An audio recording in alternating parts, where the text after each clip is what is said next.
Okay, loves.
Thank you, beloveds, and welcome to the Awakening World. Scott Catamas will be with us in a moment. He's in LA, and he is setting up in a special room that he's hired for the evening for our presentation. So I'm going to start us with our bumper, and I shall see you on the flip side.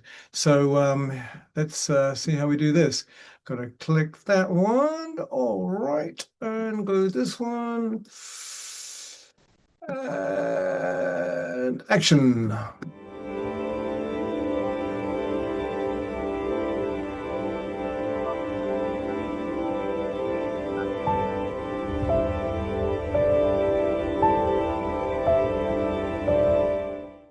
What if I were to suggest that you play a key role in the awakening world?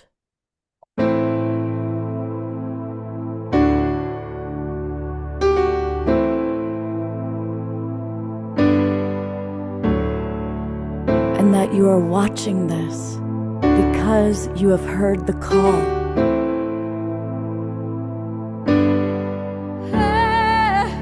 We can start right now by opening our hearts and minds.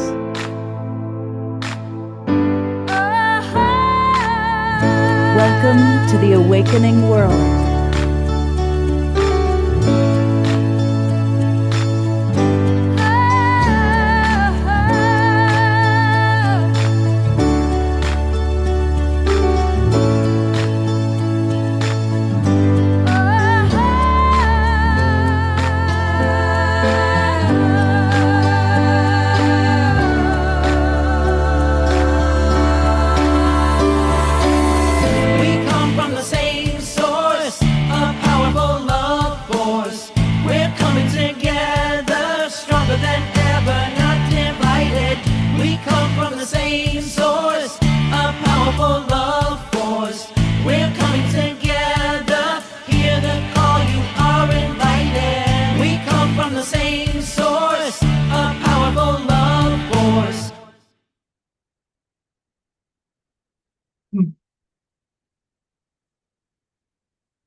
Greetings from the Conscious Life Expo. It's been amazing. I've got wonderful folks here. And right off the bat, this is Juliet Taylor, all the way from England. And Reya Manna's just walked into the door, and lots of other guests are coming in. It's going to be a very, very special night. Normally, we would start with an Omashar song, but since Reya Manna is here, in a moment, we're going to have her do an opening prayer and blessing. She's only got a few minutes. And right off the bat, welcome.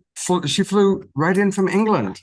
So what's it like for you to be at this amazing expo? Oh, it's a whole bunch of different experiences. It's my first trip to the States as well. So to come in and be in this kind of energy, meeting so many amazing people that are really kind of moving towards this higher state of consciousness. It's such a blessing. Oh, good. What a great way to experience it. And then we had you on the show, I think it was about 6 or 8 weeks ago. But introduce our audience again a little bit about the wonderful things that you do. I'm Jessica Taylor, and I'm a 7th dimensional Pleiadian channel predominantly. I also do kind of work with activations, but my main work is channeling. So we like to bring through the kind of messages that's really about moving into higher states of consciousness and how we can kind of navigate this really rocky, exciting time on the planet and kind of bring that into our human experience. What's your personal #1 tip and tool for navigating your way through the craziness?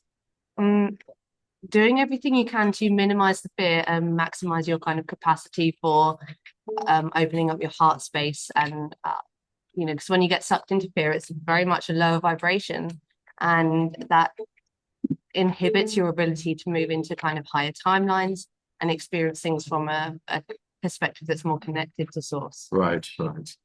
And in England, what's the vibe there? Dark. Yeah. No, there's still, I'd say it's a little bit slower on catching up with some of the kind of more all-encompassing aspects of rising into a higher vibration. And there's still quite a lot of fear and there's a lot of control. We have a lot of, many people have probably heard about some of the systems that are being imposed in England, and it's all true. It's like that. I don't experience it too directly because I live in Cornwall, which is a beautiful kind of countryside place. It's quite removed from a lot of it, but obviously, you're still kind of surrounded by a lot of that vibration. So I think that the key component is trying to keep energy high so that other energy can kind of entrain to that rather than be brought down even further with that kind of stickiness. And people are worried about so many different factors that are being projected to us all the time. So, but there are a lot of people starting to wake up, but at the moment it's in that kind of 3D level, so it's very much about the political structure and stuff. And I think quite often people wake up in that way first, and then they start to realize that there's a bigger picture.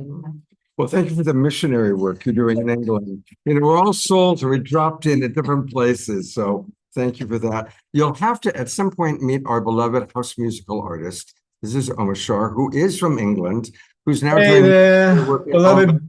Yeah, I spent so much time in Cornwall. My father lived there and down in Tregony, and so fish and chips, Cornwall, Guinness on the beach, just to say some of the story that I don't do anymore. But anyway, nice to meet you. Namaste. Yeah, nice to meet you too. And Omashar will be doing some wonderful musical songs a little bit later on. And whilst I have you, Scott, co-host me, please. Oh, absolutely. Thank you.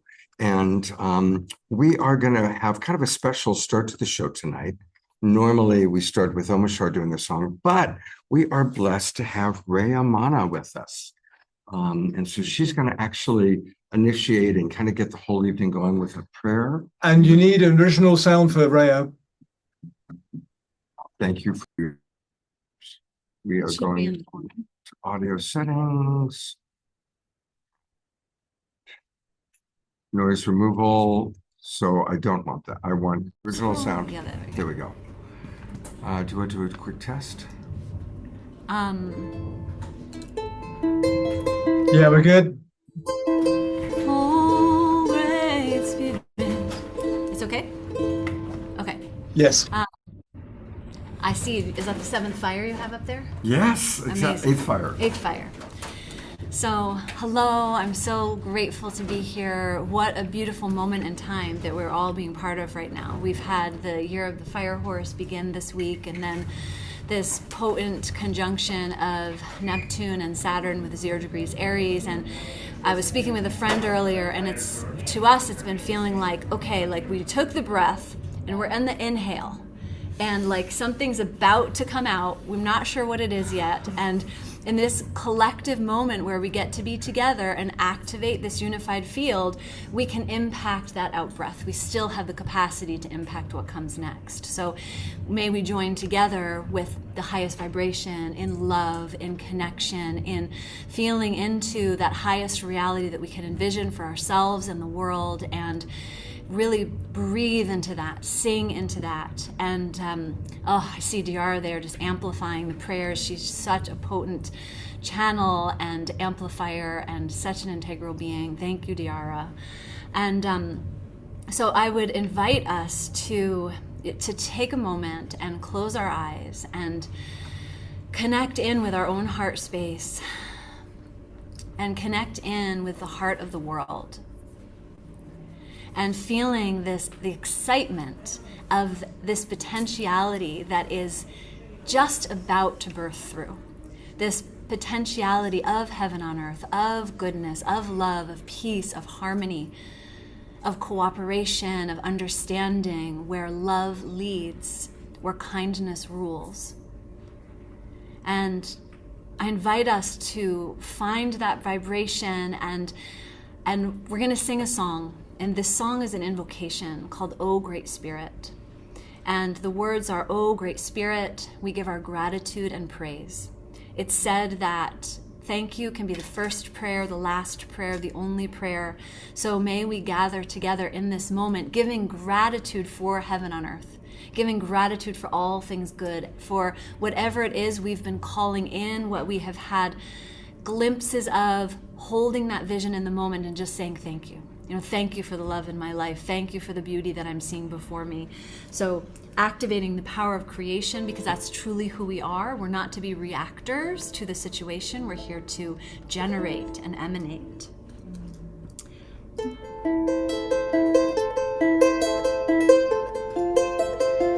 So I love song as a form of prayer. So in that space of heart connection, we can bring in our voices, we call upon all that is the Great Spirit to pour over the land and the people and transform us and our world. Oh, Great Spirit, we give our gratitude and praise.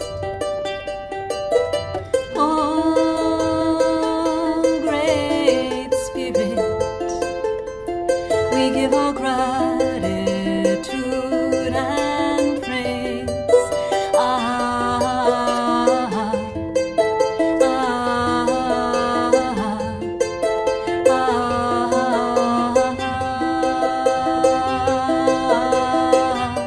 We'll call the directions. Spirit of the East, Spirit of the West, Spirit of the North, Spirit of the South, come, come, come, come, come, come, come. Spirit of the East, Spirit of the West, Spirit of the North, Spirit of the South, come, come, come, come, come, come, come, oh, Great Spirit, we give our gratitude and praise. Oh, Great Spirit, we give our gratitude and praise. So now repeat after me. Spirit of the earth, Spirit of the water, Spirit of the wind, Spirit of the sun, grandmothers, grandfathers,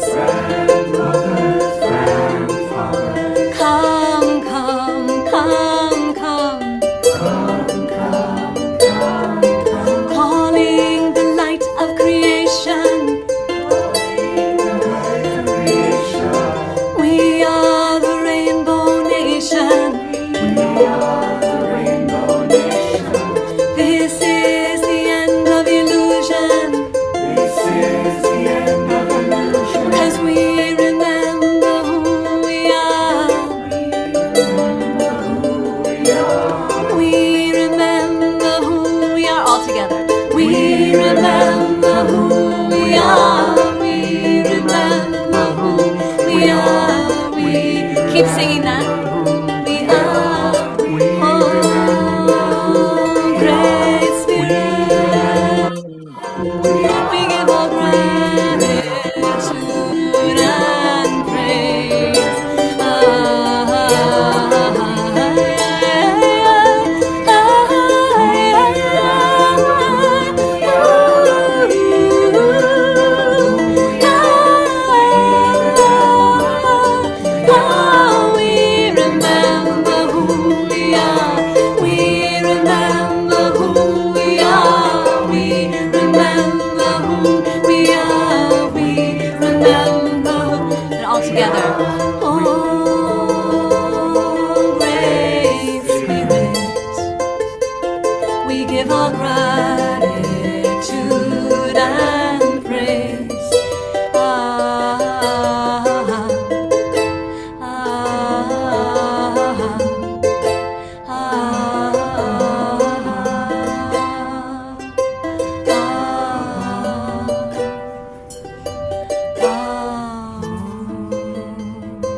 And we can rub our hands together and send blessings to our Mother Earth. Send blessings to her ascension, to the soul of the world, to the collective consciousness, seeing us awaken, remember who we are.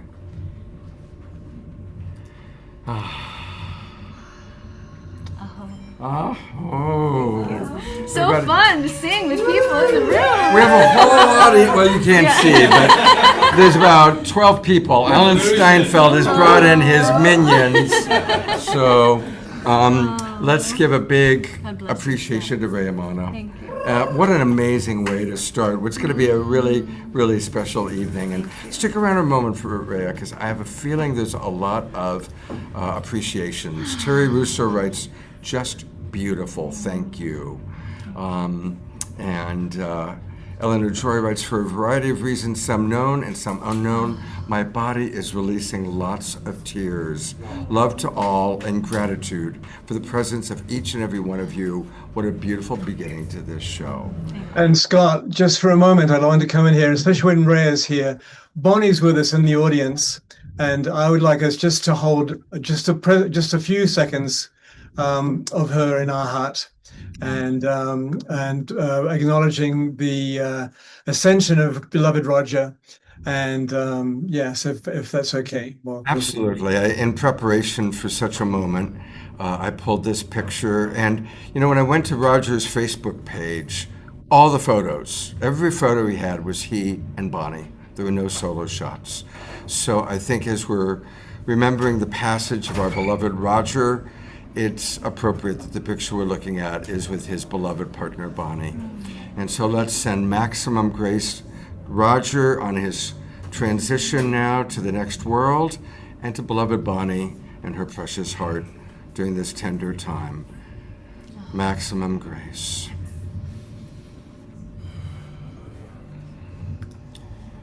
And I actually see that Bonnie's in the audience with her camera on, so I'm going to put the camera on Bonnie for a minute. And Bonnie, we love you so much. Let's just send maximum grace to your beautiful, precious heart during this tender time.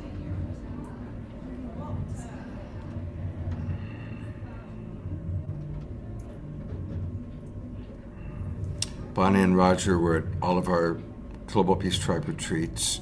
And Bonnie, is there anything you'd like to say? Is there any way we can support you?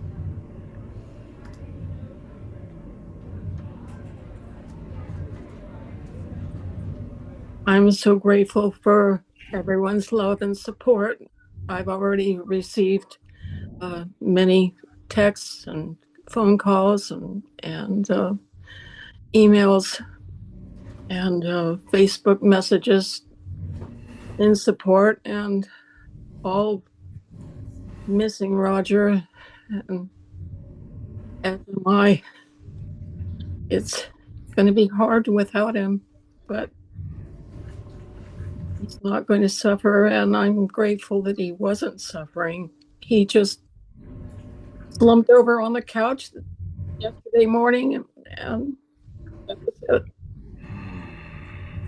The rescue team worked on him for 15 minutes and no response. So I tried. I've had good support from my family. They all came in and helped clean and organize and take some of Rodger's clutter away, to give me room to breathe.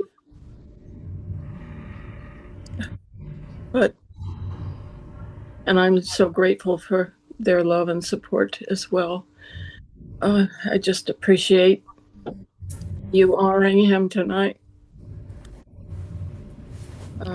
This family, this tribe has become our home away from home.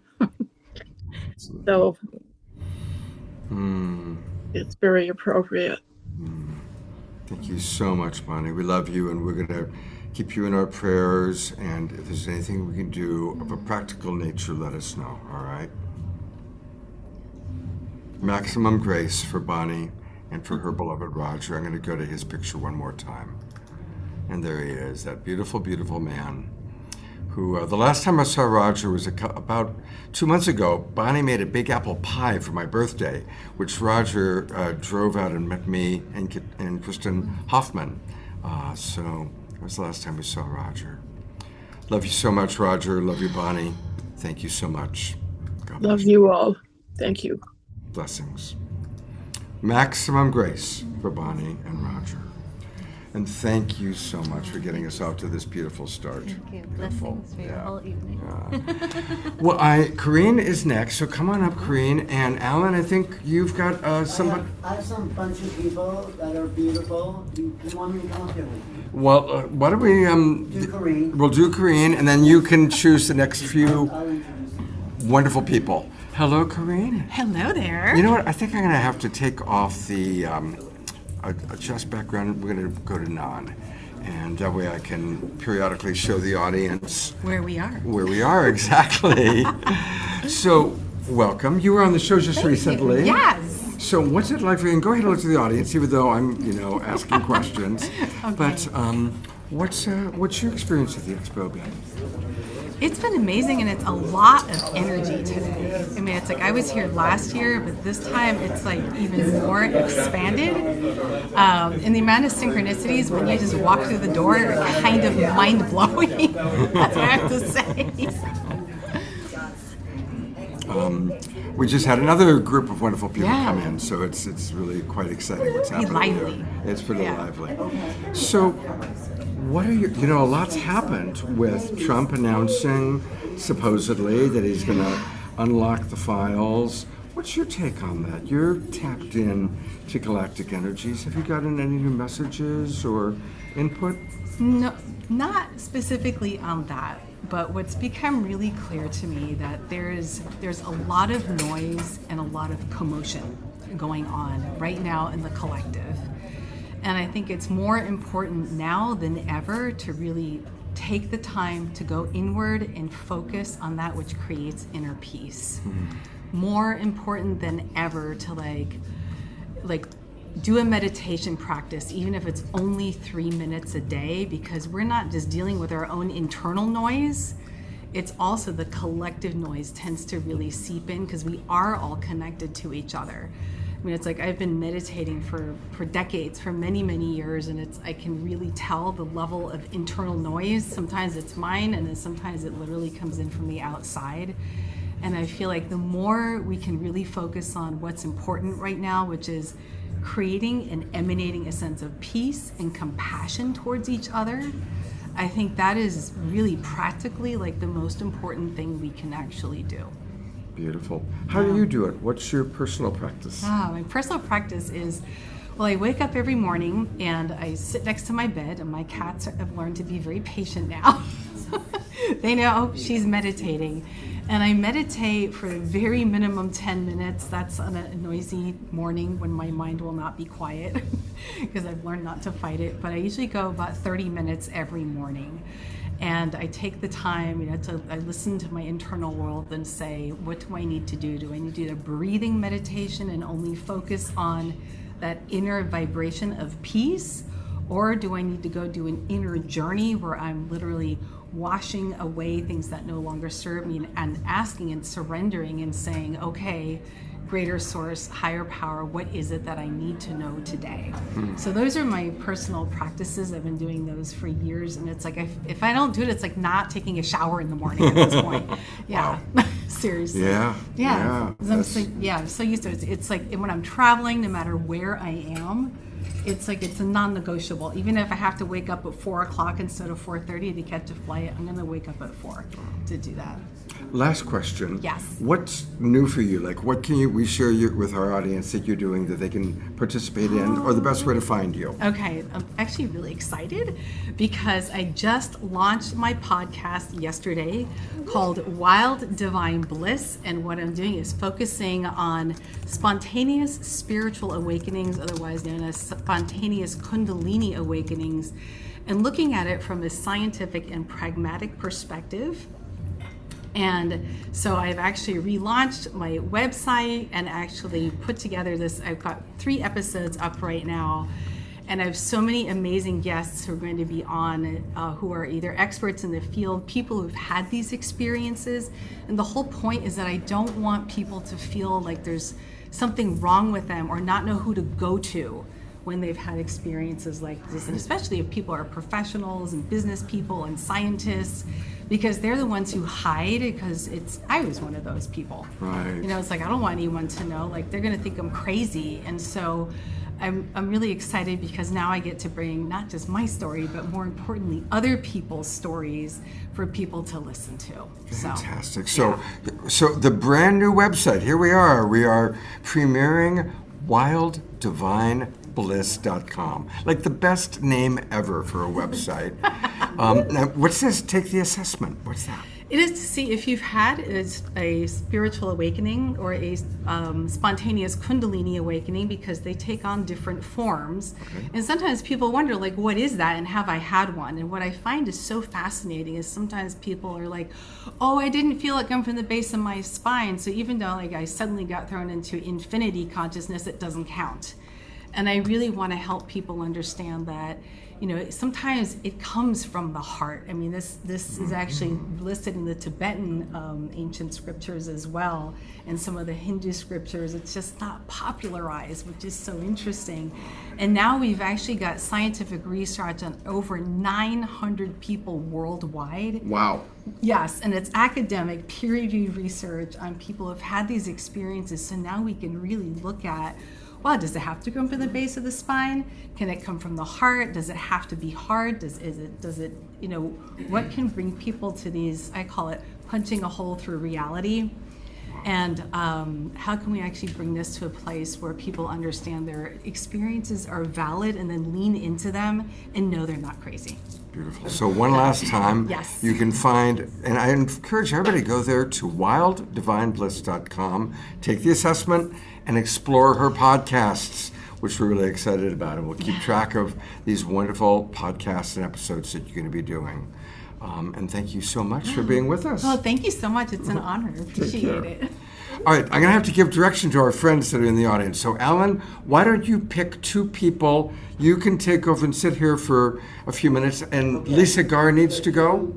No, I'll put Marla and yes. Antoinette. Okay. All right, so I'm going to turn over Just for just a few minutes, just a few minutes. to Alan Steinfeld And then Tony and these guys. to do a little chat. So go ahead and take my spot, and we'll bring up the next two people. Okay. Well, instead of being. Aren't you in the middle? I'm in the middle. Thank you. And be careful for the cord. Okay. All right. Antoinette, who's an incredible musician and just did a great documentary last year about Africa and the goodwill that's happening across Africa. You and your husband, who are incredible singers. And Marla Lombard, who is one of my favorite psychic mediums. She tunes into the other side. So what do these two people have in common? The world. The world is going to be saved by beautiful women like this who are giving peace and love and really another level of consciousness. Move into this a little bit. To the planet. So we'll start with you, Antoinette. Tell us your latest work that's happening in the world. All right, so this is our first time actually presenting at the Conscious Life. Oh, good. This is my 4th year here. But what's been very amazing is that I've been able to, so hello to Patrick, who's in Uganda, is probably like at the crack of dawn right now, who's tuning in. But our other part of our projects, remember the kids from the refugees from the Congo and from Sudan and from Mali and Rwanda, different places in Uganda. So we've been presenting our artwork here at the expo. And everybody, the Divine Feminine has been like, oh, there we go. Yeah, I'll hold it. There we go. The Divine Feminine is such a big, important aspect, and everybody kind of realizes and understands that. So the kids have created these art pieces. And the reason why I chose them was because they actually have a lot to say about the Divine Feminine. So I was like, let us go ahead and make these kids famous, show their work to the world, and let people know about like the amazing work that these kids are actually doing, because literally, I mean, the quality of these paintings, they are the hit of this expo. Who's seen the paintings? Y'all seen these paintings? Amazing. It's like we have them up on the stage, we have them over at our booth. The people are so attracted, you know, by the color, by the frequency, by the vibes, by everything that's happening. So that's what's making the booth like popping out. Well, looking at them now, they are really amazing. So how do people buy prints of this or find them? So this is what we're doing. This is our first time coming to the expo, and these paintings actually didn't make it here. That's why I have them on here. They ended up in China. So I know. So they. how do they order them? So what they're going to do is, you know, we're working on our website, UBUNTU International, but right now on Stand Up for Justice, we're also creating a Mother Spirit project. So we're going to have a Mother Spirit project.us and .com, but basically our podcast, our Zoom sessions, everything that we're talking about the Divine Mother. So we're actually doing this on Saturdays now. This is a new thing. So you guys are free to welcome to join us on our podcast. It's an interactive discussion. We'll also be sharing knowledge of the Urantia book regarding the divine, local, universe, Mother Spirit. We have our Africans who are also joining us at Clubhouse at the same time. Have you ever done that before, Scott? Where you have Clubhouse running at the same time as Zoom? Yes. Because less data, and there's a lot of people on Clubhouse. You know, I used to live on there during COVID days, right? Yeah. So anyway, it's kind of making a comeback. So you can Clubhouse and Zoom at the same time. So ubuntu.us is where we have our documentary. It's also, we're setting up another site. So there's been so much going on. The UBUNTU International, once we get that page up and the Mother Spirit page up, I will let everybody in the Global Peace Tribe know, because I have my friend Nikisha, who's over there holding the camera. She made some amazing oils, which I have to give you, Scott.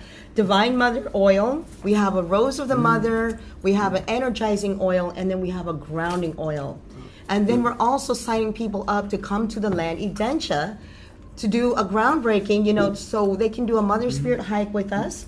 They've already started to work on the roads for the access, you know, to get onto this land.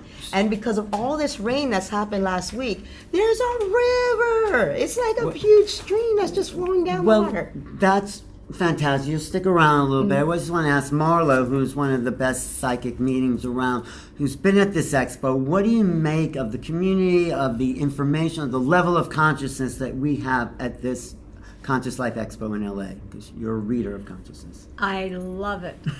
This is my 3rd year, And I've never seen such a variety of people, and there's consciousness booming everywhere. I think the level, Ellen, is very high, and I'm enjoying it immensely. So, I feel a lot of heart consciousness here. do you have anything to say when you tune into Africa and the projects that Antoinette's doing? Yeah, we need you. We need you. We need you. I see somebody was asking the question about what is Clubhouse. So tell them. Clubhouse is it was like an app on the phone. It's just audio only. And then what it does is like you can have like 5 people in a room, 2 people in a room, 1,000 people in a room, 500 people in Right. a room, and it's kind of like how we're doing here, where this is the stage, and so the people who are on the stage can talk, and everybody else who's in the audience, they can't talk, but if they raise their hand, they bring them up on the stage, and you can go on and chat for hours. They talk about everything: politics, religion, spirituality. I mean, you name it. There's people who want to talk about it. Well, there's people who want to talk about everything here, and the Conscious Life is an amazing forum. If you're here in the Los Angeles area, come. There's another 2 days, Sunday and Monday, special workshops with fantastic people like Robert Edward Grant, Diane Hennessy, who discovered that these autistic kids were telepathic. She made that discovery 30 years ago, and now it's just becoming popular. Marla, are you going to be doing readings at all? No.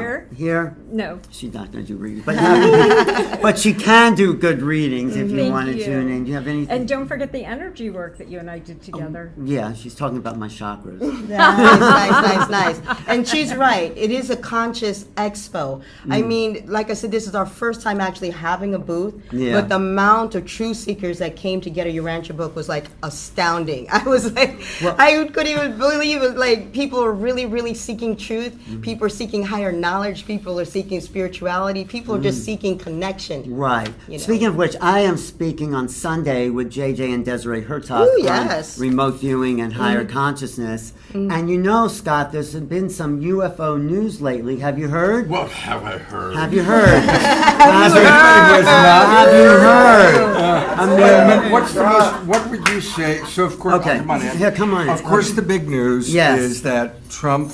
Well, let's go back a few days. Yeah. Obama was asked on a podcast if aliens are real, Right. and Obama very kind of said, "Oh yeah, they're real. I haven't seen one, but they're real," and that was about it.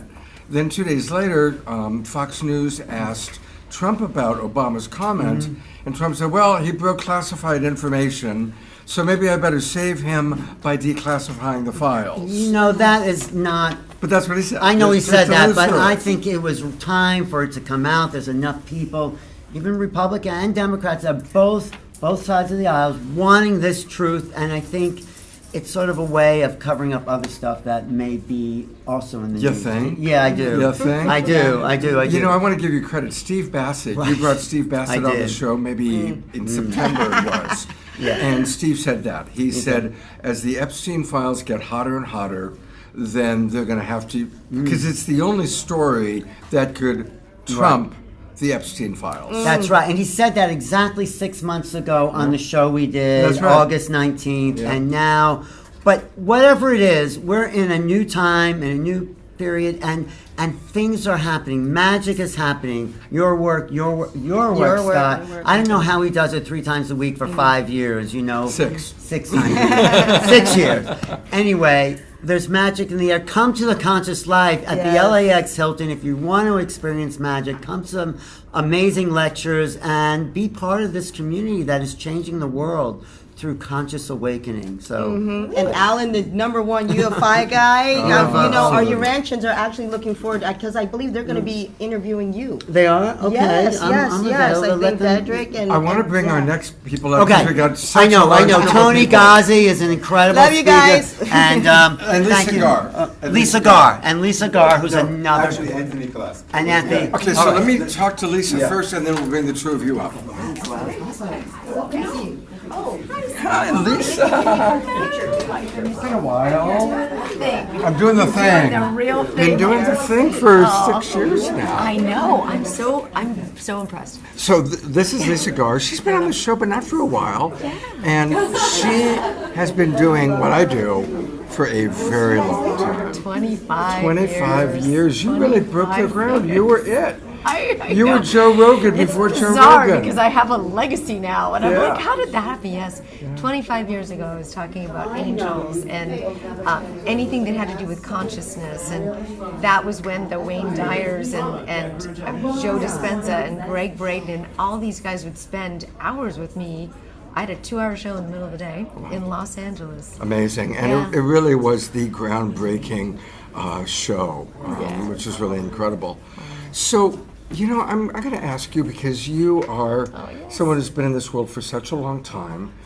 Obviously, there's been a lot around Deepak. And, Yes. there's kind of a, hey, how come the spiritual community is not speaking Saying out? something. Mm-hmm. And I have posted on Facebook. I got a couple hundred comments and, just bringing up the conversation. And we're both respected elders now. Yeah. And you're very When did much. that happen? I I know. don't even know. But it's all right. As a respected elder, of Yeah. course you know Deepak. Yes. I've interviewed him several times. Yeah, what are your thoughts? And go ahead and tell the audience. So, my personal opinion is always listen to your own truth. You know the experience. Nobody is above their own consciousness. And if you have a truth factor with yourself, and if you have a real reason to believe this person doesn't feel like they're treating me respectfully or anything like that, always listen to your own truth. I think in a sense of Deepak, maybe he went outside of his realm where he thought that he was above certain circumstances. I read the Scott Mills article, and I read some of the posts there, the emails, and it was incredibly disturbing. The entire thing is incredibly disturbing. I feel this is a time that we need to be so attentive to people talking about abusive behavior towards children. It is absolutely unacceptable. Children, women, men, none of it. Absolutely none of it is acceptable. And this is a perfect example. Nobody's above the law, so to speak. Nobody's above their own consciousness. And I encourage you to listen with your own truth to people that are spiritual leaders.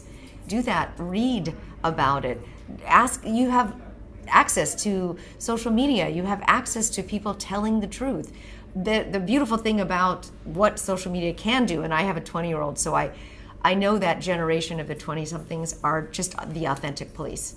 They can smell inauthenticity a mile away, and they will say, nope, that isn't authentic. Yep, this one is. And we need to start doing that more and more to find out, what do we feel is authentic? What is not?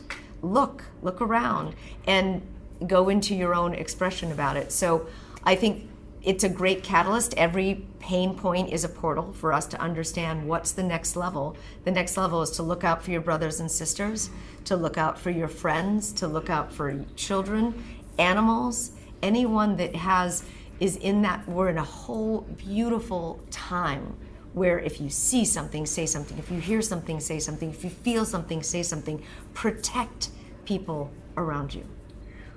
I didn't tell Lisa I was going to ask her about this, but wasn't that just perfectly stated? Perfectly stated. Yeah. Thank you. Yeah. Thank you. It's a thing. I don't think anyone should ever be able to abuse their level of spirituality.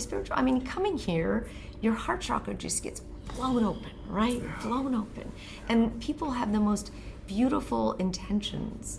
And you can feel that in them when they say to you, thank you for 20-something years of a legacy. And I feel that that somehow their life changed as a result of something they heard on your show or on my show or any one of these podcasts out there.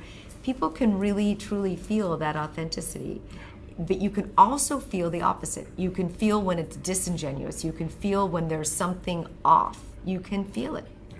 Yeah. So just encourage you to do that. Absolutely. So the age of gurus is long, long over, definitely. And Yay, she's that part by of us the way. that wants Yay, to put someone, right? Yeah. Nobody should have seniority over you. You should have your own level of seniority. And please, I mean, that's how cults begin. That's how people give up their seniority to the man or the woman or the thing or the organization. You've got to be able to, your intuition is always going to be right. It's always going to tell you, it's going to punch you in the gut and say, hey, I'm trying to get your attention. And so we really just need to be in that practice of listening to the intuition and not spiritually bypassing it. Yes. I'm seeing a lot of comments in the chat box. Dr. Laura writes, yes, that is correct. If you see something, hear something, feel something, then say something. Yes, it is your responsibility, and it is mine as well. So, thank you so much. I know some friends here from Year of Miracles, and wow, abundance. Yeah, it's just always listen to your own truth. That's what I usually. Oh my gosh, I used to listen to me on Google Hangout back in the day. All these people who are all these people who are fans of yours from before. You know what's interesting? I have this beautiful perspective of seeing for 20 plus years of people listening to consciousness, even before then, but really listening to all of these great things from people like, I mean, I do love Dr. Joe and all the, even Jack Canfield and all the people that came out with all this great groundbreaking information 20 something years ago. Now their information is being taught. And they have certified trainers, they've certified coaches, they've certified, and so that's the goal, is what you and I do, my friend, is empower light workers. If it's one person at a time, to allow their light to shine brighter so that they can help the next person and the next person and the next person. So everybody get a podcast. Everybody get your word out there. Please be the light bearer that you are, because you are absolutely needed more than ever right now. That is why you're here. It is like a family. Beautiful. It's so much fun having an audience. I know. We have an audience. Now we're going to bring Tanjila and some soul searchers up in a moment. But before we do that, Lisa, I was producing NBC's The Other Side back in 1994, then Strange Universe, Paranormal Borderline. You were interviewing all the UFO experts back then. Yes. And it's finally happening. Yes. I mean, back then we were all, when's it going to be Disclosure? When is there going to be, Spielberg making a movie that's coming out called Day of Disclosure. Yes. What are your thoughts about all that? Think about E.T. and everything back in the day. I feel that just like we have people walking around us all the time, I feel that we have alien energy walking around us all the time. That you can sense that, you can feel that. I've met personally a few shapeshifters. It was the wildest thing when I saw it first. It completely blew my mind. And then I realized it's all consciousness. Everything is consciousness. And if you can connect into that and realize this person might have alien energy, they're walking among us. This person might have a shapeshifter experience. They're walking among us. Be open. Just be open. Yeah. One of the things I heard yesterday I really liked is we are now understanding that obviously the universe is so large, it's so multidimensional, but whatever frequency we vibrate at, we can connect with the beings at that frequency no matter what planet, what dimension, what realm.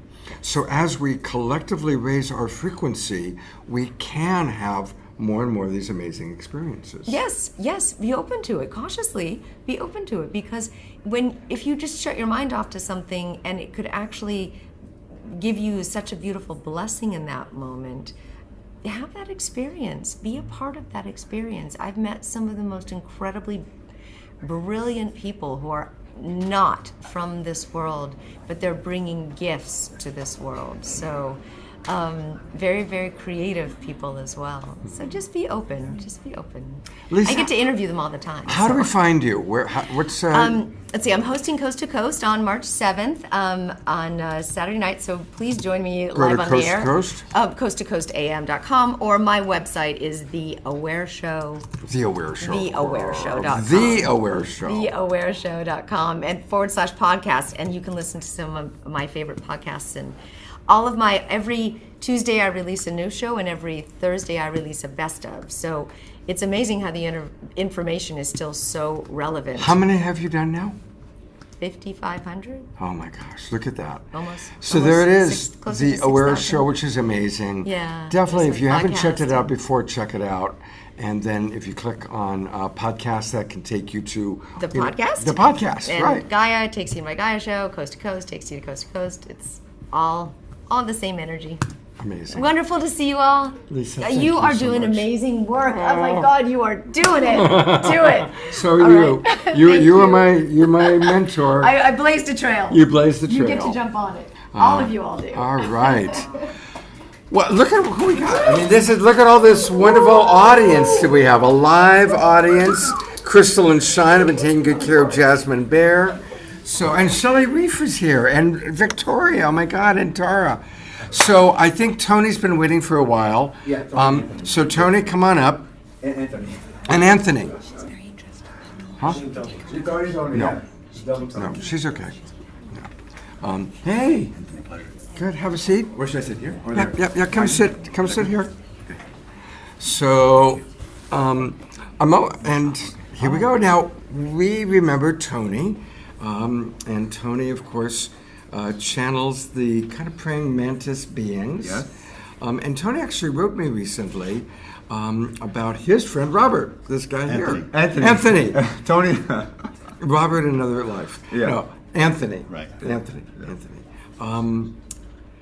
So let's start with you, and then I'll have you introduce Anthony. Talk Okay. a little bit about him. Okay. So, No pressure. channeling the praying mantis beings. Now, who are these beings? Go ahead and tell the audience. Yeah, so I channel the praying mantis beings, and the irony of it is I've been afraid of insects all of my life till I was 41 years old. So I'm 45 now. When I actually awakened to it, it was during a past life regression where they came through, and it was so clear and visceral that I literally ran out of it, out of the session, professing to the world, to the world, that I speak to praying mantis beings. So I'm a realtor, and I still sell real estate, and even within my real estate business, I tell everyone that I talk to aliens. You should see the back of my cards, professing. I've never had a realtor thing on my car, but this thing was so visceral I could not escape that version of me. So it's that real, and I'm not ashamed or shy or anything. That's beautiful. Thank you. I mean, that fits in with what Lisa was just saying, right? Yeah. About, speak your truth. Totally. So, Good fan club. oh, thank you. Tangela is who you first introduced Tony. She did. Come on. Tangela. Come on. Yeah. We're gonna bring Tanjila up. Yeah. Hello, everyone. We love seeing our beautiful global Peace Tribe community with our amazing praying mantis channel Thank here. you. What wisdom are you going to be bringing through for us tonight? Oh my God. I mean, they're all about unconditional love. And as I say it, I know in our minds, we comprehend unconditional love from a limited way. Unconditional love, through their teachings, begins with self. Up to that point, we are living a fantasy idea of what it is, a conceptual idea. So how do you go from the concept, from the logic, into the heart? That truly requires you to step into the unknown, because the heart is illogical, the heart is infinite. The heart has no bounds. But the mind always needs to know, before I make this step, I want to know where I'm heading. Mm-hmm. Well, that's limitation. So how do you kind of bridge that? So I do a lot of work. The praying mantis beings are amazing surgeons, of energy. And I say surgeons because there's precision in words, in the way, if you ask a question, they'll dissect the way you ask the question to let you realize what you just asked. Wow. Without even answering the question, all of a sudden I don't need to answer that question. Or, it's just you realize what you just asked. They're amazing beings. They're not physical. They are energy beings. They're just consciousness. That's the best way. Do we know where they're from? Is it just another dimension They as opposed don't. to a planet? They don't see who they are, the way in which. And look, I'm going to mention this to the audience. And we comprehend the world and the idea of the infinite through our limited way, right? Mm-hmm. And everything is a step to understand the more, right? So even the idea of dimensions through their eyes is not experienced the way that we see it. But yet we pose a question from our limitation to understand the unlimitedness. And it stops us at times to comprehending what it is. They're just energy consciousness that resides everywhere in everything. aware of themselves. And I withheld a lot of information like for a year because I didn't like think humanity will understand or like be ready, because I was like I knew what I was feeling, but I didn't feel comfortable really sharing because people would think you're freaking crazy. But then I had to step back, and like they said, your job is just to only to relay the message. Like your job is not to convince anyone of anything. So I had to surrender into that. You know, a lot of self-work also is key to work on yourself, because we're the conduits, we're the portals of all consciousness. Everything is happening inside out, not outside in. What would you share with our audience that are some of the most important messages that have come through you?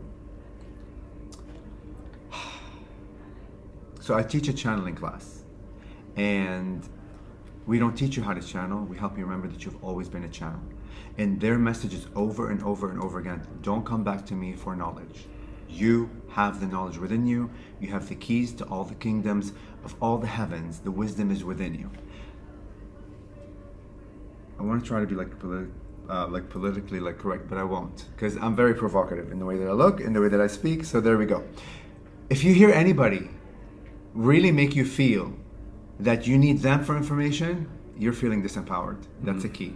Good. Yes, it's important to go and like listen to people and expand your perspectives, but come back to within and believe your antennas, because all of us are antennas of consciousness of the divine, and no one else has more knowledge than you. We all have the same knowledge, we're just learning to access it like within us. No one is higher and lower. Their message is all about equality of all and the value of everything that we go through. So even the things we don't prefer is the same value as the things that we think is the most ascended thing. They're absolutely one of the most neutral beings, unconditionally loving beings. Unbelievable. Just thank you. Well, thank you. I can go on, but I'm respecting the time. And I'm going to have you introduce your friend in a moment, and then have you chat a little bit. Yes. And then Omashar, I think after these two guys, we'll have you do a song if you'd like.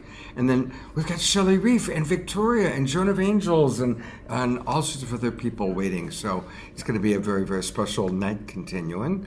But go ahead and introduce your friend. I would love to introduce Anthony Kalask, a dear, dear friend that I met last year here, synchronistically on the bus from the airport to there we go. Okay, yeah, so on the bus to the, or like the shuttle from the airport, like to here. We didn't know each other, but we began speaking. I fell in love with him. I recognized like his energy, and the fact that he channels draconians, alpha draconians, like reptilians, is amazing, because there's so much misinformation and fear, and I never, and like, you know, I've channeled like draconians and I felt the love. So it's just, but his perspective is quite unique to him, to his facet. So I'm very proud to introduce my dear friend who will speak. I appreciate that. What a great introduction. Yeah. And I didn't get even paid get a better one. And the praying mantises are not afraid that the reptiles are going to eat them. Absolutely not. Okay. You see, this is like the other fallacy, like just like quickly, we oftentimes impose our limitations of thinking how we deal with each other to other conscious beings. Listen, they're more conscious than we are. They don't even think remotely the way that we do, but yet we are convinced a reptilian will eat a mantis or vice versa or whatever other being. So anyhow. Many of these beings don't even eat each other because they've left their digestive tract back in fourth or fifth density. Yeah. So now, as ancient reptilians would say, we've left that in high fourth density states. We don't eat, we meditate. Yeah. But a lot of the misinformation within the Earth's Collective or in the spiritual industry, exopolitics, or any form of channeling industry, it's always there to misrepresent one species and promote another species. So this is the part that's wrong. And we shouldn't be the one judging other species, how they look, whether they have tails or teeth or not, if we don't want to be judged, right? So we always promote don't judge, accept, and love, and remove that level of resistance, those levels of sort of traumas that we have, and say, well, I'm hurt, so now I'm going to hurt you with my words to make myself feel better. Well, I disagree with that. One of the things reptilians certainly stand for, and there's a lot of different species, like 26% or so of the entirety of Pleiades is reptilian in nature, 11% is insectoid.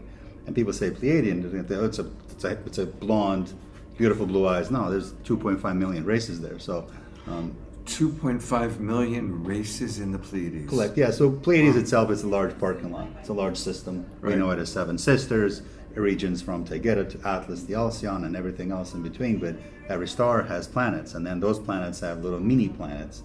And a lot of the races live on ships. Not every one of them has a planet. So, as a genetically connected human to a reptilian race named Theta Tauri, who come from the Taurus constellation, I started to channel them. I started to interact with them, and these weren't just some silly dream states. And one of the first things they taught me, they said, humans use the word honor on Earth just as a word, because it comes out of your dictionaries. You need that word to make yourselves feel better. So we're going to teach you what honor is from as far as Galactic's perspective is. So this is how I started to channel the race of Theta Tauri. Then eventually, ultimately, a race of ancient reptilians have approached. Those are the reptilian groups that have came to this universe first. So they're very, very old, extremely old, and they are the Kalask race from the Thuban star system within the Draco constellation, and Thuban is a binary star. So within those two locations, you have approximately 1,200 planets, and they occupy it all. And that's just one location within the Draco system. There's Rastavan, there's Edasich, there's Eldin, so all these star locations. And we have a lot to learn from them, and this is why I'm in the industry, obviously, as a proud human, to help other human beings, not necessarily, as you say, unconditional love. It's so important, and heart is the center point of all humans. And I love my parents, I love nature, dogs, pets. Yes, but I think what humans today need is empowerment. We live in an extremely difficult world of corruption, world of ugliness and judgment and racism and wars and genocides and sexual assaults. Well, why not empower human beings with some strong advice? That can make you stronger. That can enable the actual keys locked within all human beings, going back to the Anunnaki days. So there's a lot of adults that are walking around as children, as you know, because a lot of the adults are wounded these days. Reptilians teach empowerment, truly. And I know there's a lot of negative talk, but a lot of the shape-shifting beings in the astral state, particularly fourth density state, are just non-reptilian groups they're just humanoid groups, but they pretend to be a reptilian to scare you, and they feed off of your energy. Anthony, obviously you're extremely knowledgeable. Is that knowledge coming from your channeling, or is it you were studying it and then the channeling? What's your... No, to be honest with you, I'll be very transparent with you and then the audience, and as I am always in all my statements, the first time I interacted with the reptilian, he walked in right through the wall. Wow. It's that plain and simple. It was a physical encounter. And then that continued. So the more times that we would channel, the more times we would interact. Obviously, the memories of the channeling will always stay within you, and you're able to benefit from that information. We call that maybe expansion, but I interact with them in a more of a physical state. And what this means is they've created a physical avatar of myself in a fourth density state. So your fourth density covers your... Slow down. Yeah. Oh, sorry. No, so within slow down with that. It's really fascinating. So they've created. So what they've done was the race I connect to, the ancient reptilians, are from the Draco constellation. They're a very, very powerful race of Kalask, and they were present on Earth to confront the Anunnaki beings at the time, right? To tell them, do not abuse humans, do not sexually abuse the women, and no more genetic cloning. And then they told these guys to pretty much beat it. But one of the things they've given us a reptilian brain and the spinal fluid. And then they seeded certain animals, second density animals, such as alligators and crocodiles. So as they evolved, they helped other planets and other smaller colony planets, as they call us, present system planets, evolve. But they said, listen, we're at 6.99 density, which means 6.99 density is the highest physical state any physical being can be. Whether they're humanoid, whether they're insectoid, you're at 6.9. The moment you hit that 7, you're no longer physical. So they said, in order for us to work with a human, we need to meet you in the middle. So either you come to the fourth density, or we'll create an avatar. So what this means is the avatar creation is, if like I'm 230 pounds. They created an avatar at 210 pounds. So it doesn't have urine, it doesn't have stool, it doesn't have any of that stuff. So I'm able to take my consciousness in my bed at my home here within this reality, and project it into the avatar of Anthony. And this is how I'm able to interact with them. This means we touch, we feel, I can smell them, they can smell me. Wow. Right. So this is where I get the information He's from. special. Yeah, yeah. So it's a little different type of, I would say, spending time in co-creation. Wow. Well, I would love to have, actually, where are you located? West Palm Beach, Florida. Wow, okay. Well, I would like to definitely have you, we got to do like a whole hour with you. We can, absolutely. Definitely. Certainly. I'm going to give you my phone. I'm going to ask you to give me your contact information. This is real time. It's like... This is really happening right now. Oh, good. Well, there's a card. Okay, that helps. But I'm going to do this too. And but in conclusion, I just want to say I do agree with my friend Tony, and we're such great friends and colleagues. And the physical beings he channels, I love, because there's not a lot of people that channel physical extraterrestrials. A lot of them will channel non-physical. So they'll connect to a collective of light beings from Arcturus, which is a star, or Pleiades, which is like a large system, or somewhere within the Andromeda. But very often, very often, humans that really need help want to talk to an actual physical being for wisdom, for understandings, for teaching how to remove cancer or tumors or anything else, how to open up your psychic network, how to clear the chakras or remove traumas. And that's why I love working with them, and I appreciate you having such an open mind to understand reptilian consciousness that's so powerful for us humans to empower us, truly, once you strip away the fear. Totally. Anthony, please give me your contact Absolutely. information. I'm going to cut to Omashar for a song, and then we're going to bring up Victoria and Shelley Reef. And after that, we've got, I see Barbara and Joan of Angels and Tanjila, and Shine and Crystal, so we've got a lot coming up. But for right now, I'm going to go to Omashar for our mid-show song. Yes, indeed. Well, hey.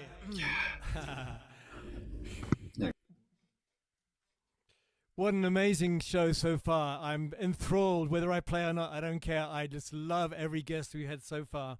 And here we are. And as we all know, I am you.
Describes the joy I feel.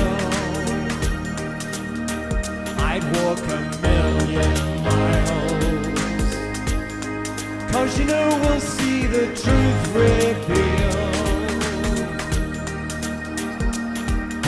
Remember, you're always divinely connected. Our spirits, our bodies are being resurrected. The love in your hearts will lift you up, and I'll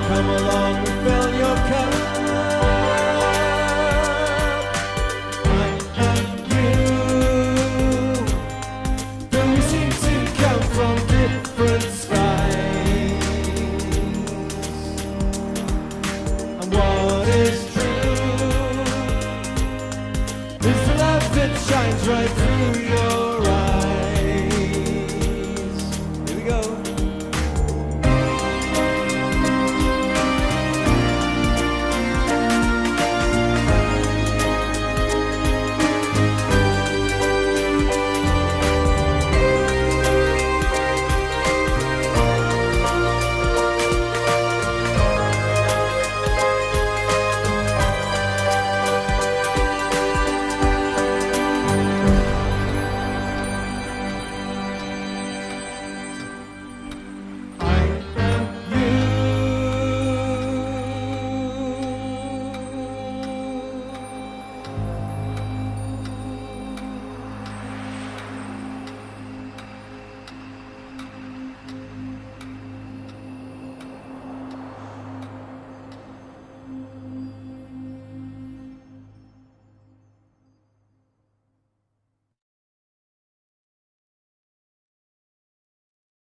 Scott.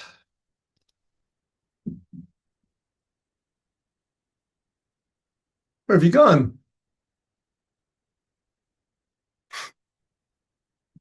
Muted. We have to unmute, don't we? Wonderful. You do. It's all right. We could feel you. It's very interesting, Tanjila. Hey, beautiful ones. That came on just as you came on, because I had a different song for this moment, and this is my Tanjila song. It really is. I love that song. It's one of my favorites, Omashar. So thank you. Love you. See you. Oh, thank you so much. I feel like I am in the midst of, I'm between the Soul Search Brain Trust, right? Like the two geniuses that make Soul Search happen. And in between it, it feels really good. I kind of dig it. I love this in-person stuff. I know. It's fun. I know. I mean, we aren't all this big. That's right. We really are larger. So now next week, a week from tonight, actually, is going to be our next Soul Search show. Yes. But for anybody, all the people watching, and hello, all those watching on Facebook, YouTube, thank you to the Sign Network for getting out to 150 or so of you. For anybody who doesn't know about Soul Search, what's the latest? Tell us a little bit about what's happening. So we are having an amazing time here at Conscious Life Expo. If you guys are in the LA area, come visit us. We're in the International Ballroom. We have just been meeting the most incredible healers, teachers, guides all weekend. We have so many new shows coming out, and we're going to be together at our expo next weekend in Redwood City. So for all of you Bay Area folks, come on down, come join us. We're going to be at the Soul Search Enlightenment Expo, Redwood City at the Grand Bay Hotel. Scott is going to be doing an amazing presentation Sunday as part of Sacred Sunday show. I'll also be giving a talk, and we have amazing speakers, and we'll be broadcasting The Awakening World live Saturday night from the Grand Bay Hotel. So all of you guys who couldn't make it to LA, come down to Redwood City. It's going to be an opportunity. As always, we have the most incredible healers, teachers, guides, all going to be there, and amazing talks and workshops all weekend long. So we love it when our Global Peace Tribe family comes and sees us in person. We're going to be having Niet Win, Moon. She's here with us here tonight. Moon is going to be doing her amazing instantaneous pain relief. Anastara, Chris Valentine and Christian, Dennis Shimosaka, John Gray, of course, we all love him, and Yuri Lee, so many. And Scott is going to be giving a talk on relationship mastery at 12 noon on Sunday. I'll be giving a talk about You Are the Now Earth Leader, 4 p.m. on Sunday, and so many more. So you guys come on down, tune in, and of course, if you can't come join us live, you can always tune in on Soul Search TV. And so we're excited for everything happening here at Conscious Life Expo. We've got so much of our Soul Search family here, like Victoria Shaw, Moon, Joan of Angels, of course, Deborah's here too. Deborah Juicy's in the house. Looking gorgeous. Yes. Well, while Victoria's right here, because Victoria's one of my favorite soul searchers. Yes. I adore her. So what's the latest for you, Victoria?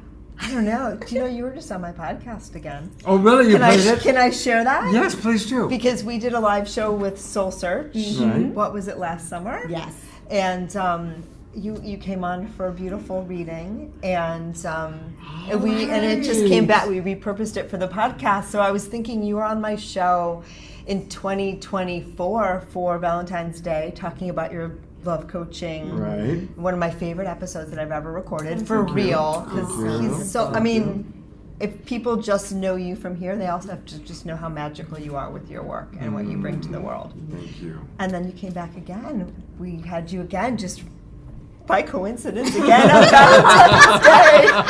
No such thing. No coincidences. Yeah, that's true. That's no true. coincidences. So, and so Victoria's been amazing here at Conscious Life Expo. People have been, for those of you guys who have not checked out Victoria Shaw's shows on Soul Search TV, she now has 3 shows. All right, so let's go. So if you go to soulsearch.io, and you can either go to soulsearch.tv, but since I've got this up, we're going to click here. That takes us to Soul Search TV. Yeah, and then you can go in to watch shows on demand. Okay.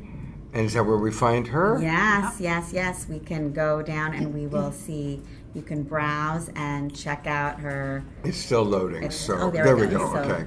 So look at all these shows you've got. So many shows. So if you go down, there's season 2 of Living Alignment with Dr. Victoria Shaw. I think it's still loading. Yeah. It's my TV is getting loaded. It's okay.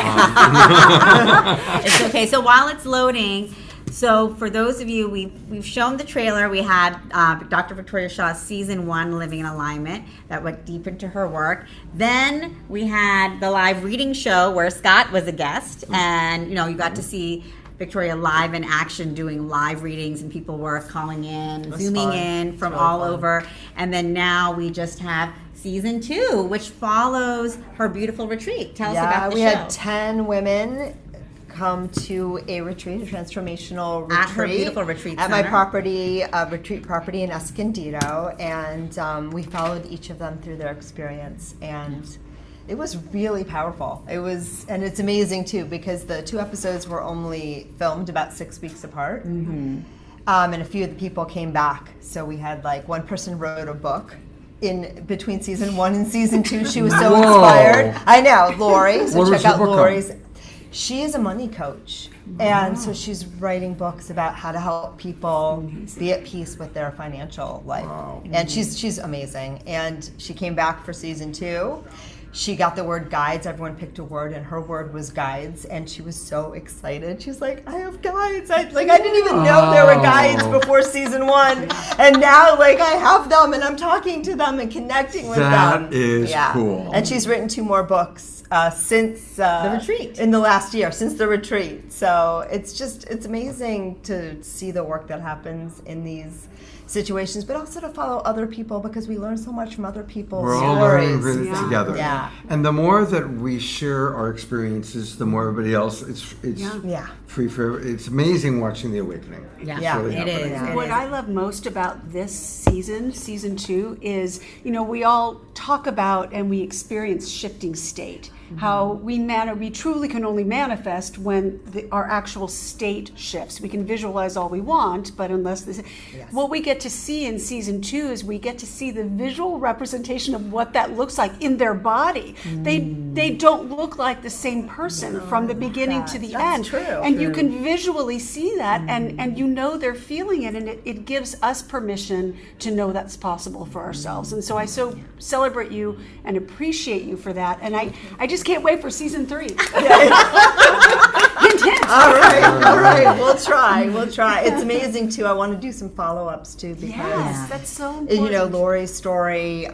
We talked about Abby, who was the first episode. She has been on fire. Her Facebook group grew from 50,000 people to over 140,000 people. She put on this huge wellness conference, which I got to speak at, which was in San Diego, which was really fun, because I was like, see what retreats can do. This is evidence of it. So, and everyone's just had these.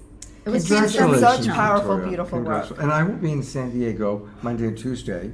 Oh, yeah? Tuesday night, I'm having a little dinner party, so come plan Tuesday night if you're available. I'll For give you sure. details. I don't know, but I am now. I would love that. And I just want to commend Victoria on your work and just how much you're sharing your gifts with the world and the shows, because I have so many people, so many newbies coming to Soul Search, and they often ask us, what is a retreat like? What is a retreat experience? Why should I go on a retreat?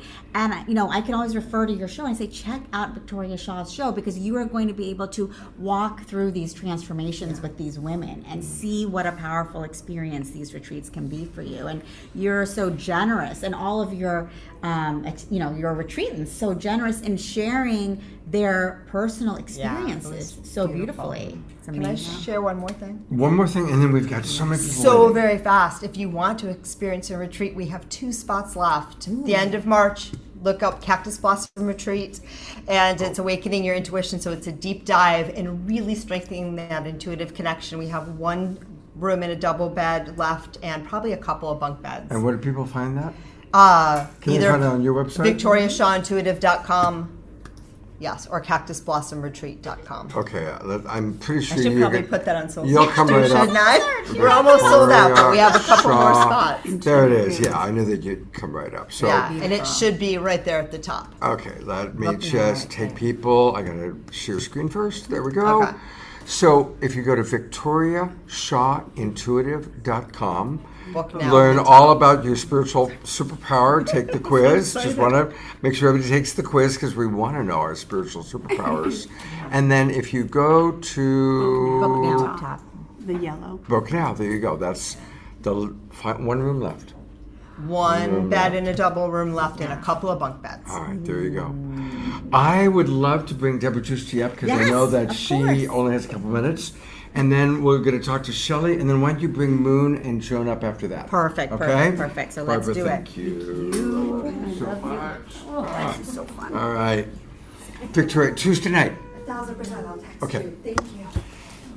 Are we having fun yet? Yeah. Well, here she is. It all started in the beginning. There was Deborah Juicy, and it was good. Hi, Deborah. And I called on Scott, and he said, yeah. And here we are 6 years later. I know. It's amazing. And this is the first time actually I've touched you physically since your mom passed away. Yeah, I buried her yesterday. Oh, go ahead and tell the audience a little bit. She was 95 years old, almost 95, and we had an amazing life. She had a very long goodbye. So she almost died 4 times. I love the story about closing the damn door. Yeah, she almost died 4 times, but she kept coming back. And that was because of the love. Yeah.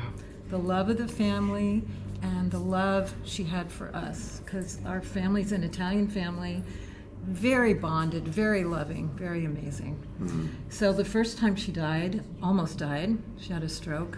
Thought we were going to lose her. She came back. And then she said she went to the gate. And I said, really? Well, what'd you see? And she said, well, the gate was a little bit open. And I said, really? What'd you do? Well, I shut the damn thing. I'm not ready yet. I love that story. She was hilarious. One thing I want to share is she really had found the key to life, because in the 3 years from when she almost died and then died and back, her body kept failing. Loss of mobility, loss of hearing, bedridden. But she was always peaceful and grateful and loving and telling jokes. Wow. Wow. And she's never been to a workshop before. But she found the key to life of just being with what is, feeling the love around her, and just being grateful for all the blessings that she had. Beautiful. By the way, there's So- lots of messages of love coming into the chat Aw, box to thank you, you. all you people who love you. And maybe if you followed me before, you know that I've communicated with Celestine, who was my dear soul sister when she passed.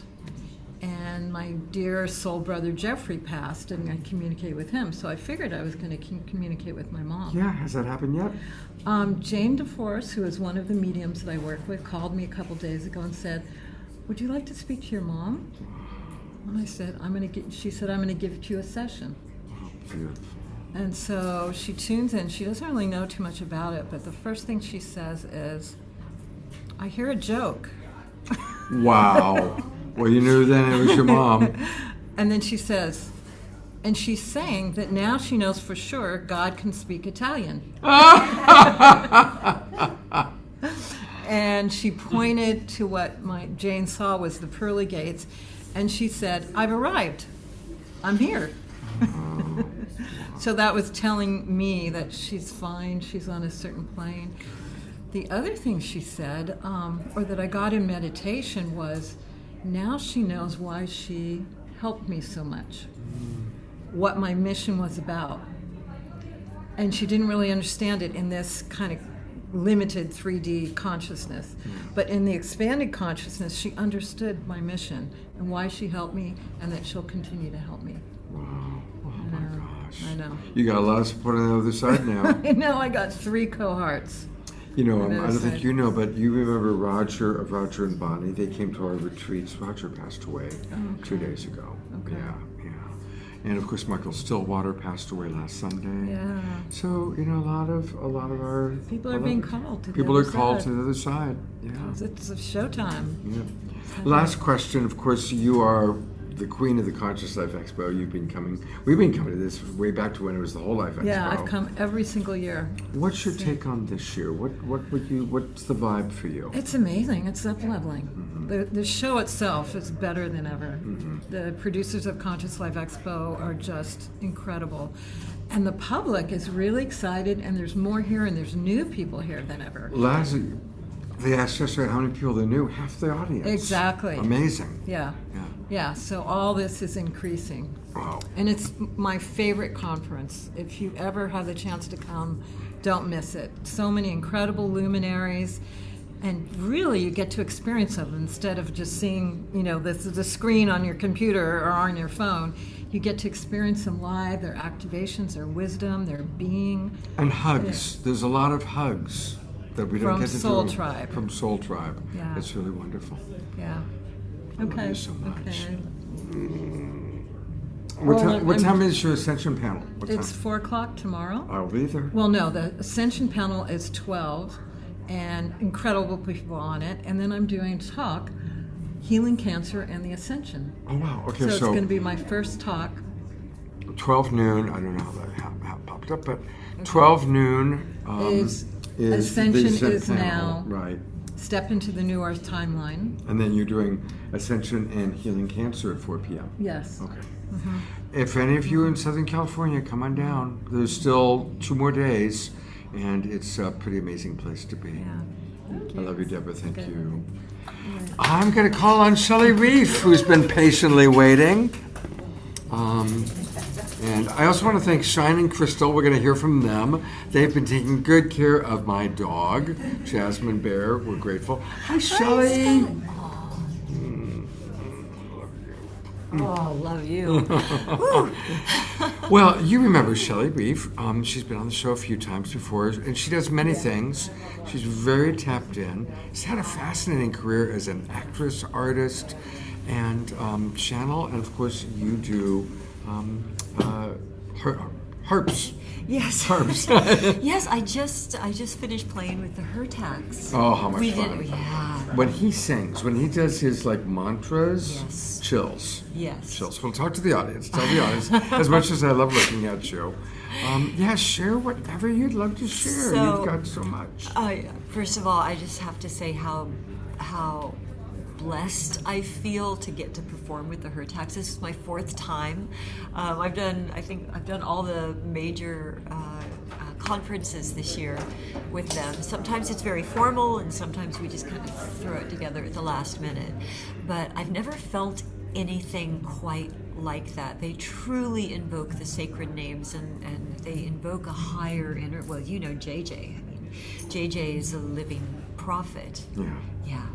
So, and you've all seen her talks on the show many times, but a reminder for anyone new, J.J. Hertalk back in the 70s had an extraordinary experience. Speaking of J.J., amazing. In the house. I mean, literally as we were introducing him, he walks through the door. That was amazing. Amazing timing. Well, come on up. Hi, J.J. Come in, have a seat. So she was just talking about how amazing it was for her to play music with you. And of course, here's Desiree. Hopefully we can squeeze everybody in. Let's see if I can move her on your side.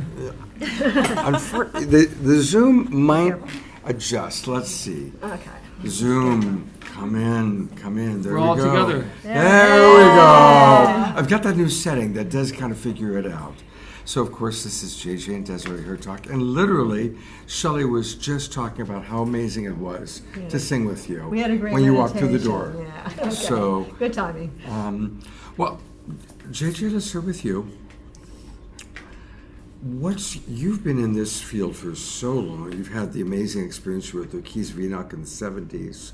What's your take on where we are right now in our awakening world and our rise to consciousness?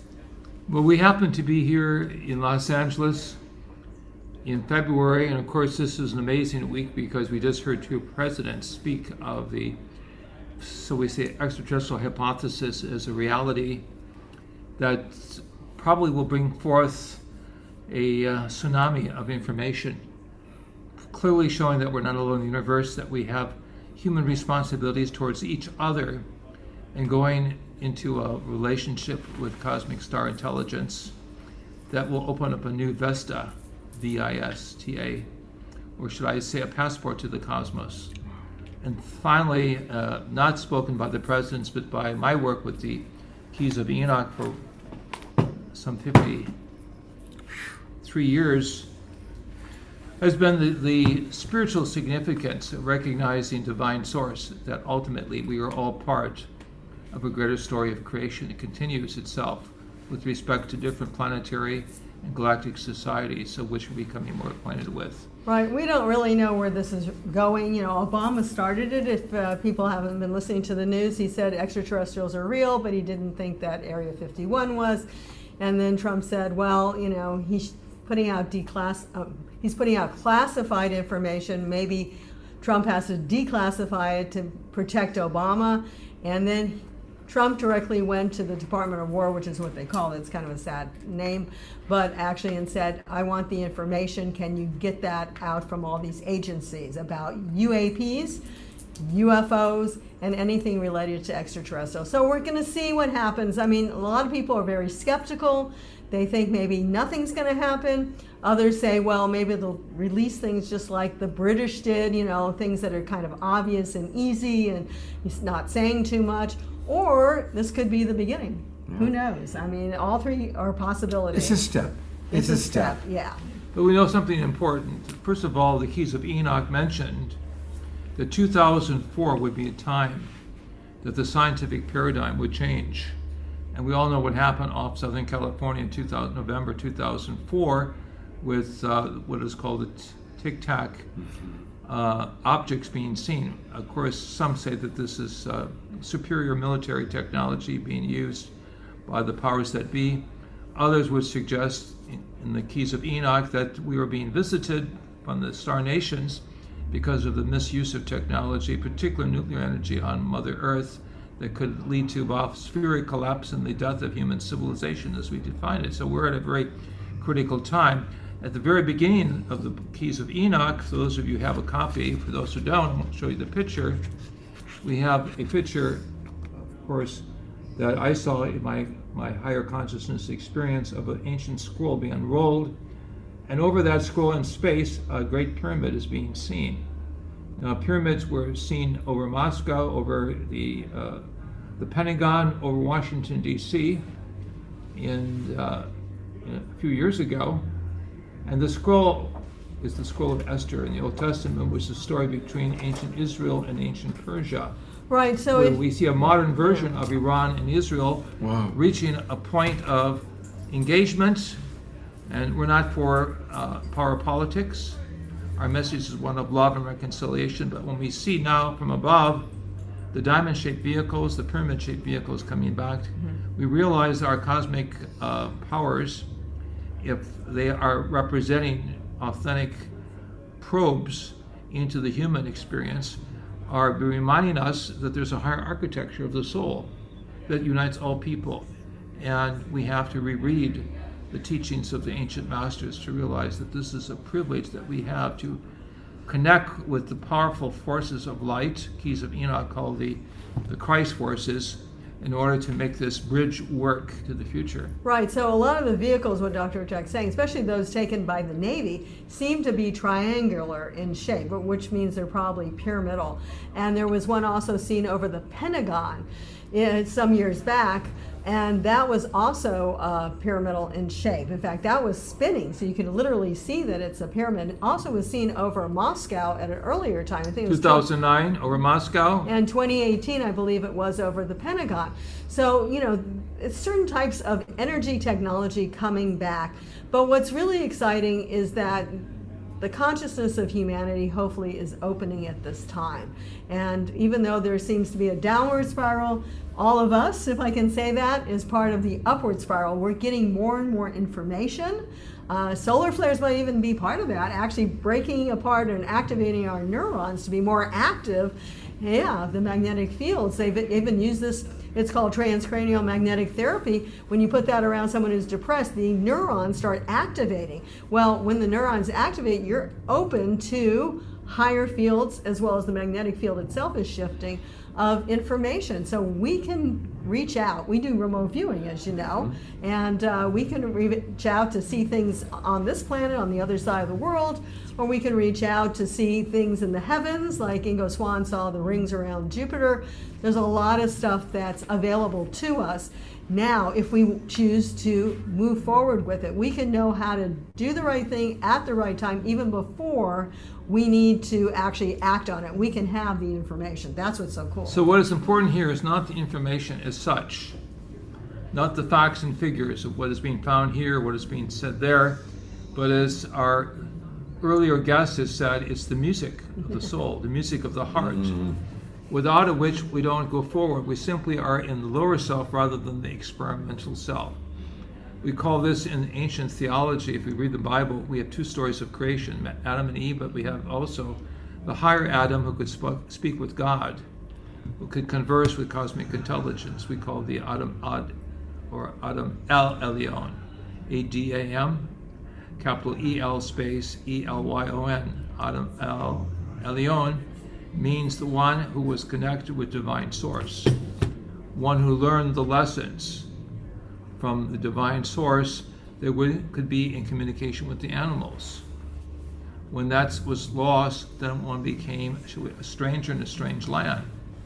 One missed, as it were, the story of the snake-like being that lost his relationship with human civilization and vice versa. We're at that point now with our cosmic contact of realizing we have other teachers in the universe who can help us catch up and repair the separation that's been going on for thousands of years. So I see this critically as a time and challenge that we don't have to bow down and worship our space visitors as gods, but realize the godhood within us is in the song and celebration of life, according to our mental and vibratory skills that we were born with. Hence, we call our organization Future Science. Science guided by consciousness, science of the future, because there will always be a future and always will be science. But it has to be the sacred sense of sound and the sacred sound of science. Beautiful. Desiree? No, I was going to say, what's new for you? What do you want to hear about? No, I love hearing that. You know, I think one of the things we were talking about earlier is that now the veils are lifting, and we all can access, whether it's from our guides, our ancestors, angels, extraterrestrials. So I actually wanted to turn to Shelley for a moment, because I know that you have that ability to connect. What would you recommend to people? What are some ways that people who want to have more experiences with higher vibration beings, what are some of the ways to open to that to happen? You know, I honestly think that sound, music, as Dr. Hurtak was talking about, is one of the easiest portals, but the music is very specific. It's not music as we know it. It's not the music that we hear on the radio with lyrics to it. Lyrics are very emotionally invoking, right? So it's sound and more of a drone. that will carry kind of a theta state of sound that people can be absorbed in. It's very transformational. I've been teaching telepathy for about 15 years. Wow. And the last course that I did, it's a 5-hour workshop. And on the last round, after just 5 hours of warming up, the students had 100% accuracy and beginners level telepathy. This is the first time this has ever happened. And I think that it's a combination of, we're advancing right now. You know, Desiree talked about, you know, the solar flares. We don't know, you know, 3-eye atlas. We don't know what all is activating us right now. But people are coming online. And if you have the intention of applying yourself, you will find results more than ever. And at the end of the class, I asked students what they thought might have made them so accurate, and they said it was the sound. I was playing my harps and the crystal bowls and the crystal chimes to lead them into a guided meditation, into the pineal and a theta state of awareness. And I really believe that that's where it all happens. And so I think we've been really trained to visualize and manifest, and that's wonderful to have. We need those skills. We all do. It puts us in our frontal lobe. When we're in that sacred contact, it's not that. It's when we soften. It's when we become blank. It's when our heart rises up and becomes larger than our mind, and we soften and fall back into the pineal. And this is where we receive. That's beautiful. Actually, of course, Shelley, we were just here, you probably talked about it, doing a meditation with her where she used the bowls, and these crystal chimes are beautiful, and some other, we'll say, string instruments. I don't know all the names of them. Well, one of the things we add to it, if you like, is some sound vibrations that you sing, because what they're finding out, even from Cornell Engineering, which is Cornell University, that if you have certain sounds that you're actually coming out with in your body, the resonant pattern, ultimately, if it's a certain type of, well, they're doing a kind of electronic play with it, like our ongoing resonance, but ultimately, if we sing mantras, we believe that the energies of the cells of our body will actually resonate. And so we like to do the mantras. It can be the Om, and we were doing Om Shanti Shanti Shanti, Om, which just means Om's peace, peace, peace in the Sanskrit, because that's also projecting energies out there of peace. Years ago, we worked with Andrea Puhar. He had 3 people in the Middle East. And we also were in his home in Ossining, New York, and we did prayers for peace, actually. And we were able, we feel, at the time when Henry Kissinger was doing his shuttle diplomacy, to put energies of peace out on the planet. And we also have done things like moving aside certain scenarios, like there was a storm, a firestorm coming to Sedona, and we got people to pray to move that aside, and it did. Amazing. So, and we were actually, at a lot of different places. One time there was actually Puerto Vallarta, the hurricane was coming. We all had friends down there doing prayers to move it to a more rural area, which is of course sad. You want to dissipate it completely, but still, it stopped going right through the town. So these are things we can do. We can empower. We don't realize how empowered we are. Especially when we put our minds together. This is the collective consciousness. It's humanity recognizing the power of the inner self in attunement with the greater self. The power of collective humanity waking up to realize its psychological, musical, and energy resources that haven't been used, and evoking and directing consciousness, creativity is some of the greatest miracle-working possibilities that we have found in our work. So the bottom line here is we're all being given an opportunity to see our cosmic visitors, not only do the loop-to-loop in the sky, but also to remind us that we must do the loop-to-loop within ourselves, looping the heart to the mind to the heart, and that is really opening the heart of what King David harp says, and why so many of the Psalms are addressed to the musicians. The Bible as many books, of which the Book of Psalms is a whole musical hymn book. And there's clear instructions at the beginning of every psalm of King David, who was the nominal author of the Book of Psalms, Talem, to instruct the musicians, the singers, to orchestrate these words. And of course, we've done this in the Great Pyramid. We've done this in sacred chambers around the world, because it's not only, it's interesting, you know, people go to a pyramid to be energized by the pyramid, but a lot of times the pyramids want us to energize them, because they've also been sleeping. The Great Pyramid with myself in the middle of the light. When I was singing, the light became so strong it filled the pyramid. Wow. I shook the pyramid, and the Egyptian guards were perplexed. That's the Grand They Gallery. said, this doesn't happen for recorded history. This goes back thousands of years. We knew that there was ancient wonders that took place. I said, it wasn't my ability, it was just using the names of God that I was given a good opportunity and vocalization opportunity to bring the names of God together within this sacredness. And that was an illustration, and has been, to hundreds of musicians throughout the world to go to their respective sanctuaries, their temples, their ashrams, their places, and to be, as it were, the Lord of the Rings, to connect one situation with another, and build around Mother Earth. So listening to music is great, but don't be afraid to sing too, because it's vibrating your body. You sing too. I It heard you opens the singing. heart. The greater temple. Excuse me one moment. Could you check? I have this reserved from 6 to 8 p.m.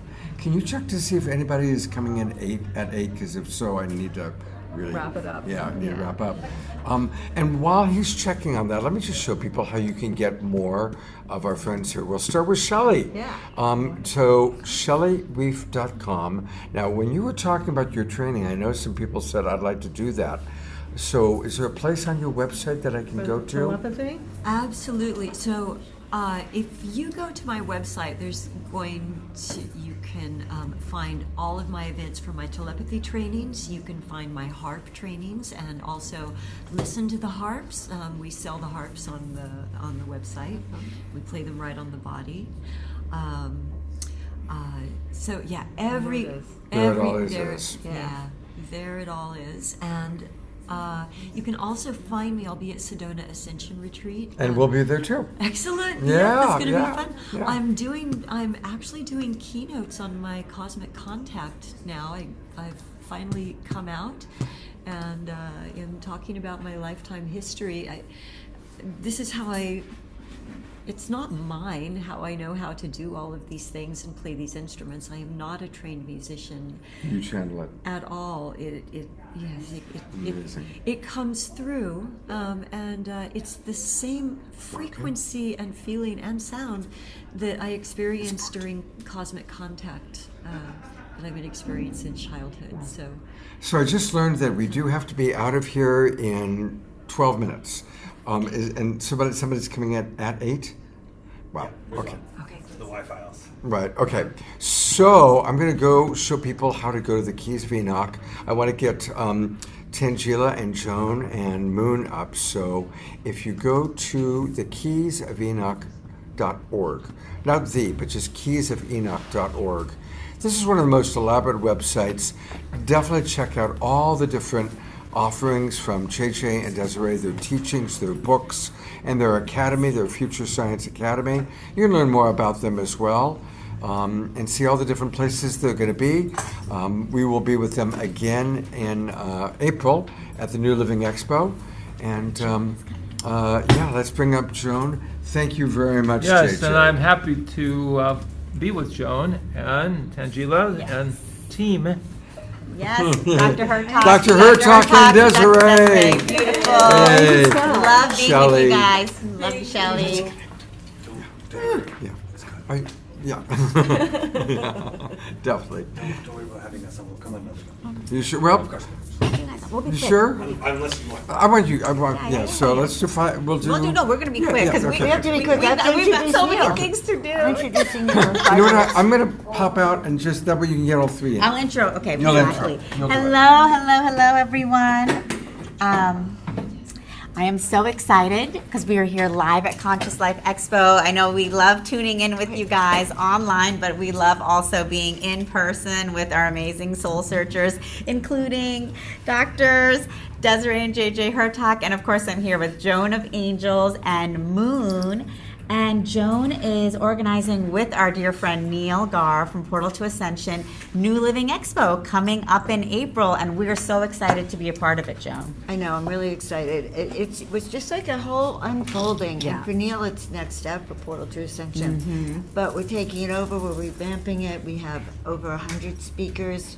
Including me. Including Tanjila. And Moon. Including Moon, yes. Including the Hertaks. Yes. Including Shelley Yes. Reef. Including So Scott. the whole team is going to be there with us. So Back we're in really, San really Rafael. excited. Yes.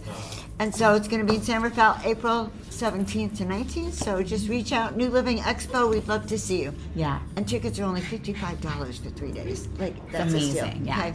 The second thing I want to tell everyone is that I'm teaching a class on Tuesday Nice. on when decisions matter, because I realize that many of my clients have issues making decisions.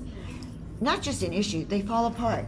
I don't know if you know that. Women falling apart and trying to make a decision and not having the clarity. So I've been working with leaders, visionaries, creatives to help them really learn how to make a decision. So if you're interested, the class is Tuesday night. Just reach out, Joan at joanofangels.com.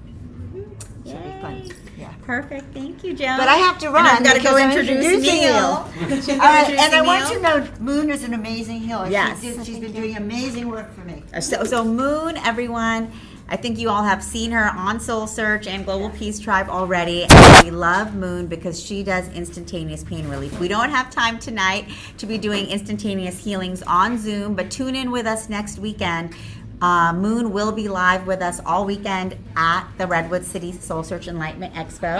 I can do in 5 seconds. Okay, do one in 5 seconds. I can do is there any volunteers that have chronic pain? It should be chronic. 5 seconds. I can do in 5 seconds.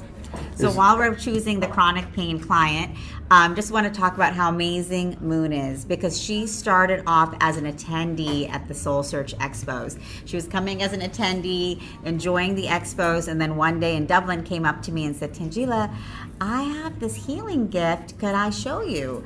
And she showed me, and I was like, that's incredible, Moon. And she said, do you think that I can be a vendor? And I was like, definitely.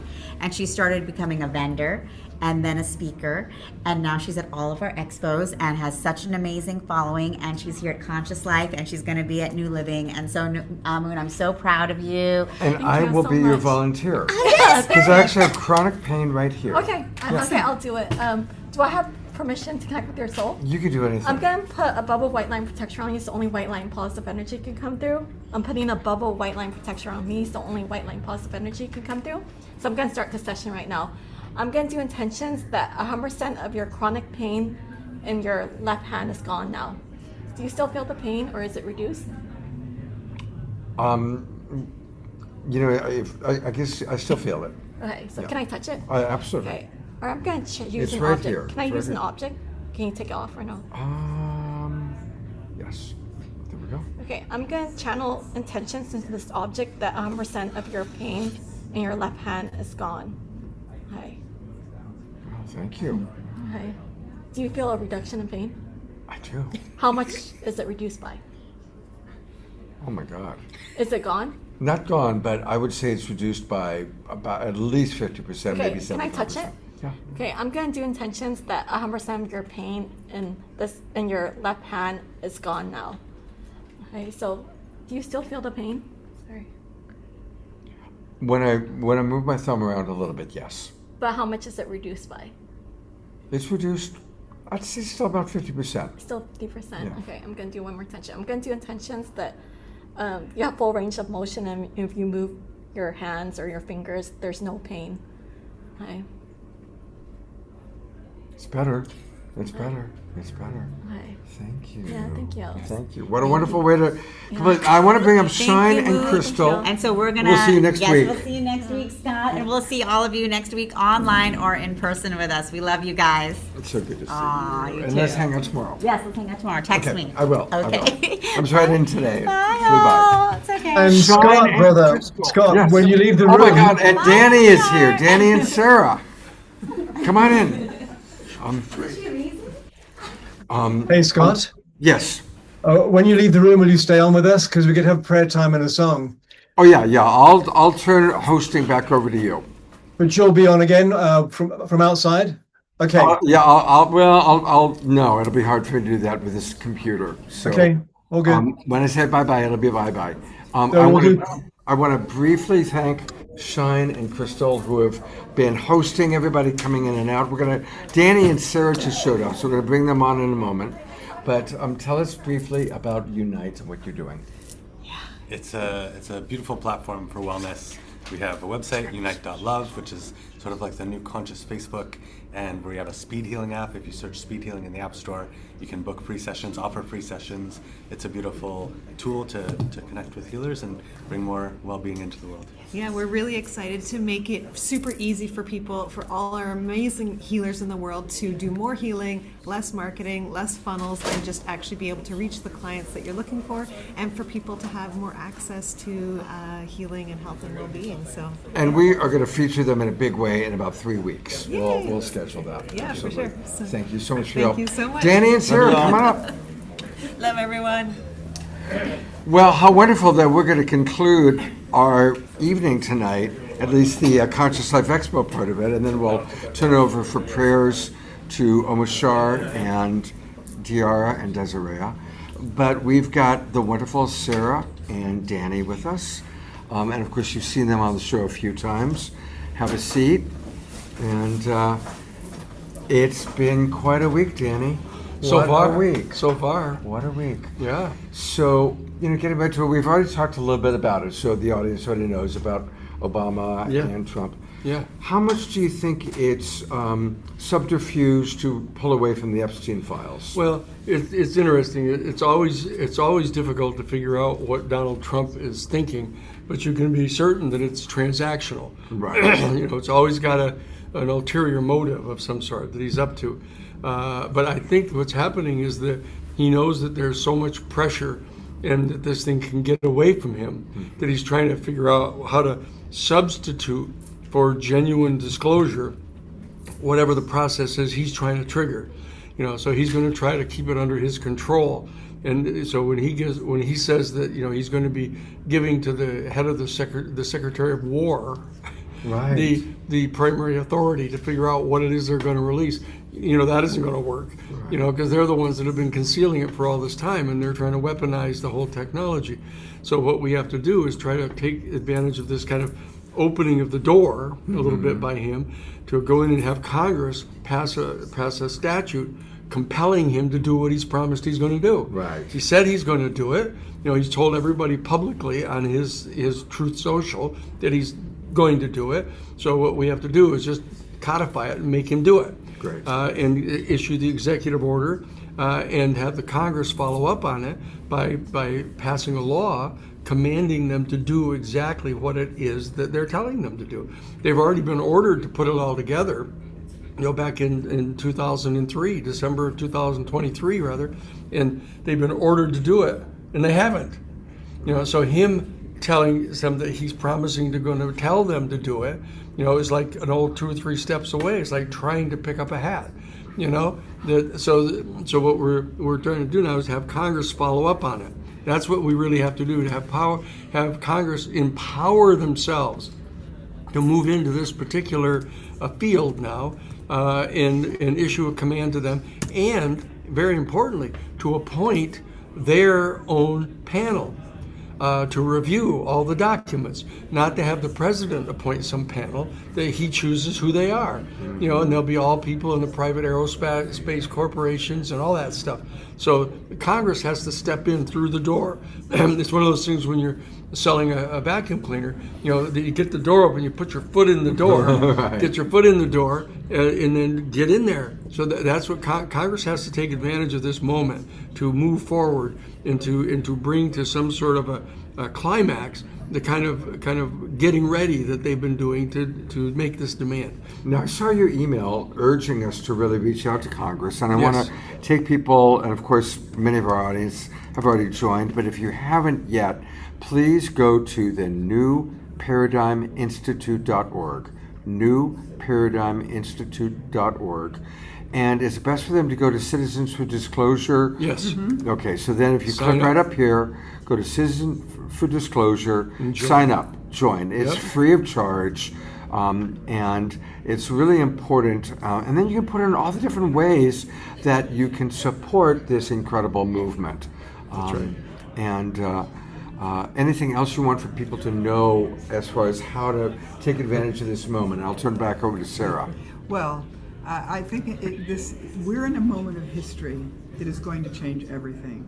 When disclosure happens, and it will, it's a question of how quickly and how thoroughly and how honestly it happens. But in order for it to happen, we have to have a Congress that assumes the responsibility that it legally has, which is to classify and declassify things. It has the authority, not the executive department. And Danny's done all the legal research that shows all the Supreme Court cases, all the rulings, all the everythings clearly show that the Congress has the authority. We have to tell them as citizens, as voters, we want you to do this. We want this to happen. We have the right to know. Because this information could give us the solutions that we need for the most existential threats facing us. It's climate change, it's nuclear war and the buildup of nuclear weapons, it's pollution. All these things have been spoken about by the ETs to us for years. So we know that they can help us with that, but also, we're talking about beginning to negotiate and be neighbors with galactic citizens and other galactic civilizations. As voters, they have been spending probably $1 trillion of our tax dollars on secrecy that they have not told us about. Our scientists, our physicists, our engineers, none of them have been able to participate in how this wonderful information that is coming from these advanced people could help everybody on this planet and revise our systems and our economy and our religions and everything to be in a whole new level of consciousness. And so we just have to realize that we as citizens have a huge role right now. We can't get this without the voters saying we must have it. So right now, 435 House people are running for office in 2026, and 33 senators are running. And what we want to do with our wonderful Citizens for Disclosure movement, which is building every day, we have leaders in 35 states now, but we're expanding every week. What we need is our people to go to all of the campaign things in their area and ask the questions of the candidates. If you are elected, are you going to work hard to get us the full disclosure of UFO information? Because we need this and we have a right to know. And if that starts happening all over the place, it becomes a national story of what the citizens want. And they'll do it because they want to get elected and they want, right? The voters have to let them know. And the thing about it is, this already happened. It's so exciting. We're going to have it on our website if it isn't up there already. Watch for this because this is really exciting. An ABC reporter in Illinois just did it. They were having a candidate forum because Durbin is retiring. Right. And so 3 people. And so Danny had met with this fellow last year when he was in Chicago. The host, ABC host. Yeah, and he said to him, look, when you interview candidates, ask them. And he did it. And he said, if any of you get elected, are you going to support the disclosure of this information? The first person said, yes, I am totally into this. I want this disclosed. Krishnamurti. Yeah, he's the congressperson that's running for the Senate seat, and he just flat set out, yes, total disclosure, I'm absolutely in support of it. And the second person was waffly, and the third person was, I don't know about national security. So those three. Well, so you saw the diversity. Oh yes, the oh yes, diversity. you saw it. Yeah, it just was manifested right there. instantly like that. And we have the videotape, and we're going to make it available to our whole network so they can see this is what we need to happen all over the country. This is exciting. This is exciting. Yeah. Thank you, by the way, for letting us stay a couple minutes. We're almost done. Well, again, everybody, if you have not already, this is now the time. You know, I've been in this field for 40 years, and it's really finally happening. Yeah, it's happening. And so please go to newparadigminstitute.org, join the Citizens for Disclosure, and then what's the best way to call? Is it best to write or call Congress people? This tells them exactly how to do it. We have to set it all up.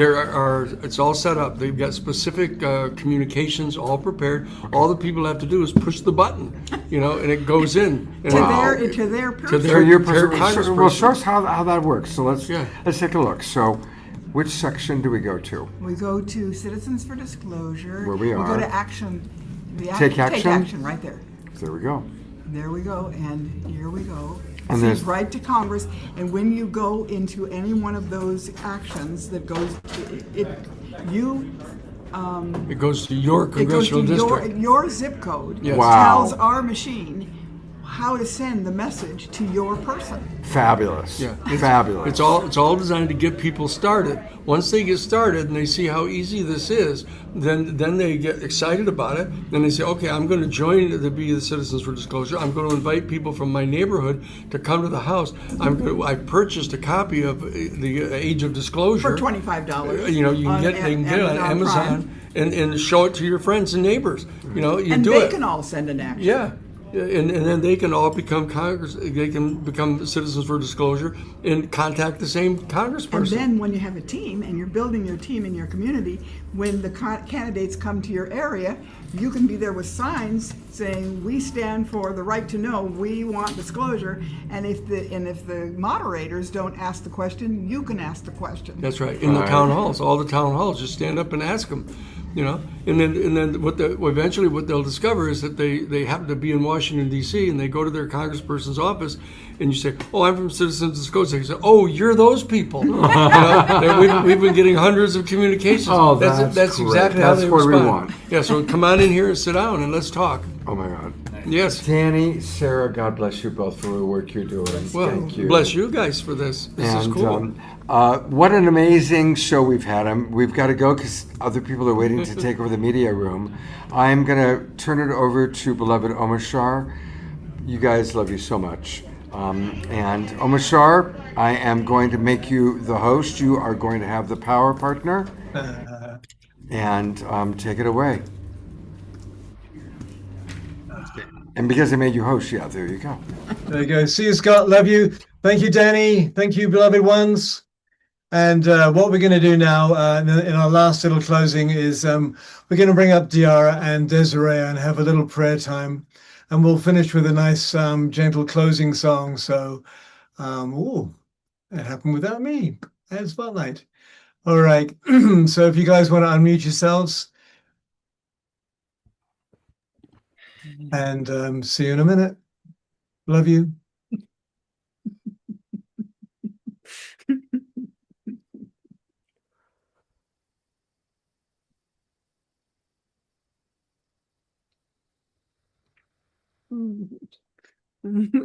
Winding the energy, you can feel it even without words.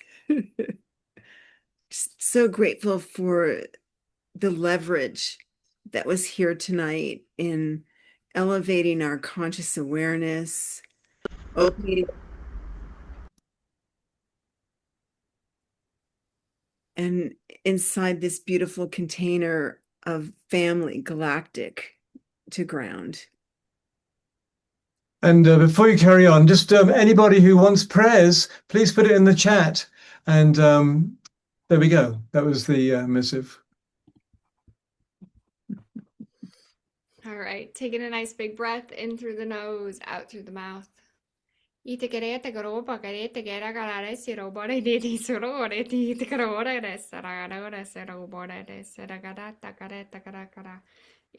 seeing our galactic family here as well. Itikarabore, Tiatakare, Tigarobore, Tiakarabore, Sirakare, Tikarare, Surubore, Sirakadira, Sietakarada, Seraka. So sweet, so sweet. And taking that healing balm that was just brought in and sending it to our beloved Bonnie. Healing for MS, reading them from our chat, more prayers for Bonnie, prayers for Aisha's healing. And just send that in telepathically. Just all the love, all the transformation. I'm seeing pictures of loved ones who are ill and need healing. I'm seeing prayer requests for financial abundance to come in. I'm seeing lots of prayers for world peace, for the dismantling of the raising of the arms race. More prayers for loved ones, for children, remembering the cities still under what we would call siege and letting them know they're not forgotten. More prayers for peace. Prayers for Ryan, an old soul who was young and started the process of sacred ayahuasca. Prayers for the plants, the trees, all of life on this beautiful earth, all the life that we can't see, that we don't know about. And Desiree.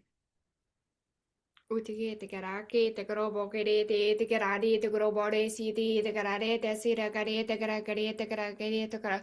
Connecting with the frequencies of the galaxy and those other planets, those other races, bringing in the divine energy from that.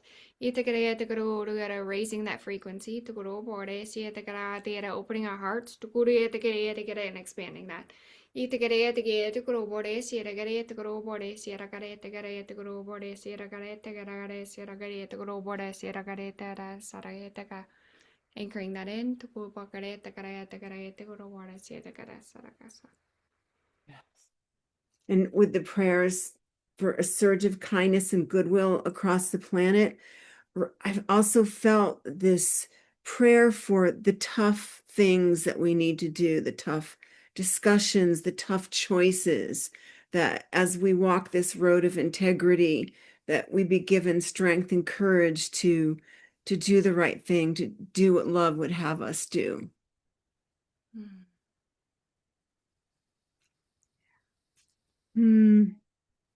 Omashar, for your mom, for all our elders who are getting ready to travel, all the pets. Oh, and maximum grace and prayers for all of us who will be here as other beautiful souls choose to leave, and the ones coming in.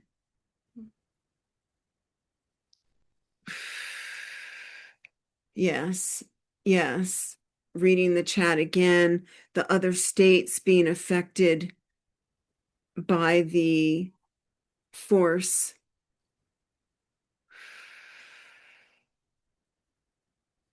And saying a prayer for release of fear, the fear and the trauma that's being embedded. Prayers for the ocean animals.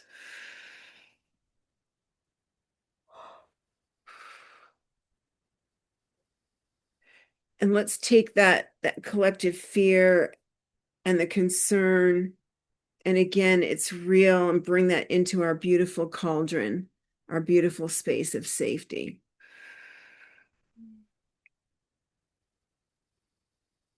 And then bringing that down, and then we can let the joy raise up again.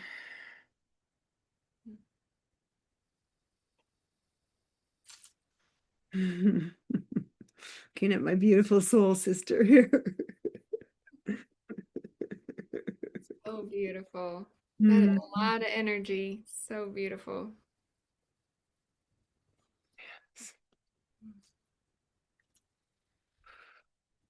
Should we seal this with a song, Omashar? Wrapping it in love and light. So grateful for our family.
It's by thy grace that I see. It's by thy grace that I see. It's by thy grace that I see your holy name.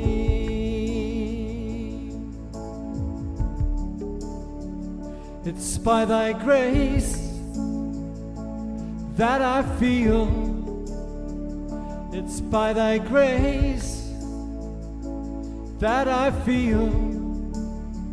It's by thy grace that I feel your holy name.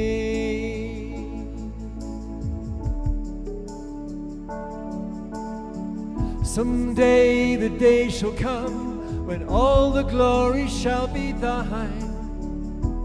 People will say it is yours, but I shall deny, not mine. It's by thy grace that I see. It's by thy grace that I see.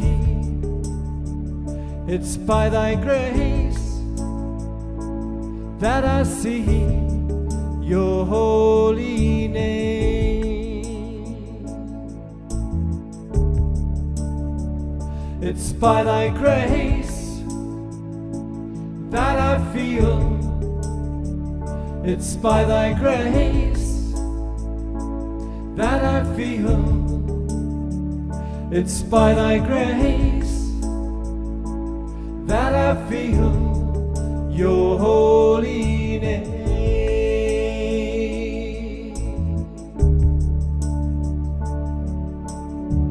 Someday the day shall come when all the glory shall be thine.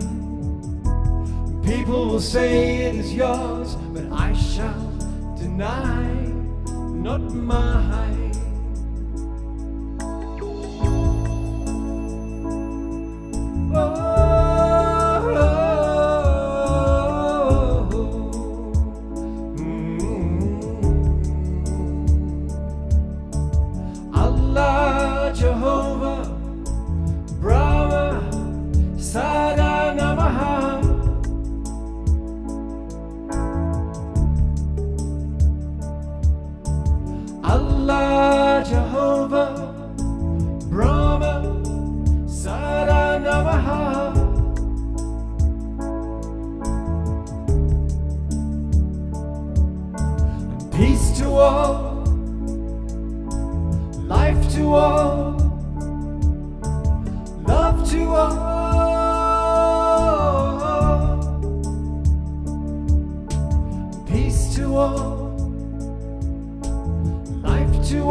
by thy grace that I feel your holy name. Okay. Here we go. Peace to all, life to all, love to all.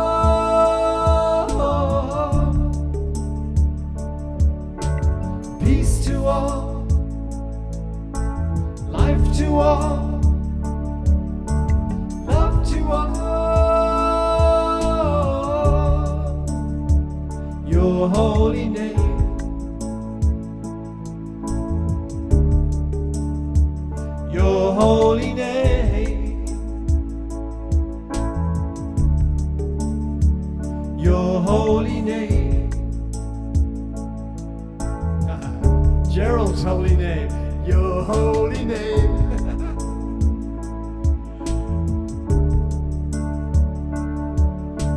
Peace to all, life to all, love to all.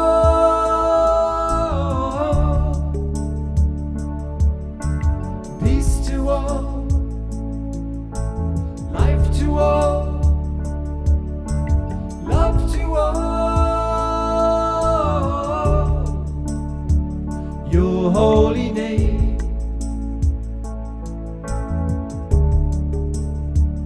your holy name, your holy name, your holy name. It's by thy grace that I see. It's by thy grace that I see. It's by thy grace that I see your holy name.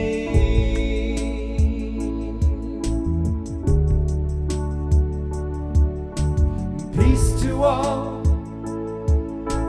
life to all, love to all.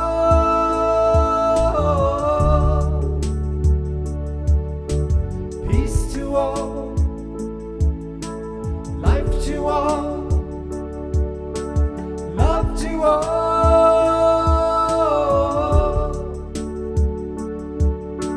Peace to all, life to all, love to all. Your holy name,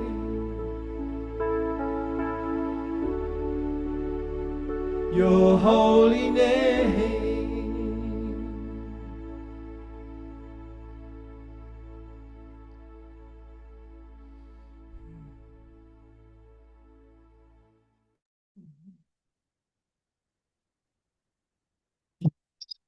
Your holy name. And that would be I am, right? Thank you so much. And we're going to close in a minute. I just have to, what do I have to do? I have to do this. And internet's a little slow, but that's okay. And I'll do that. But okay.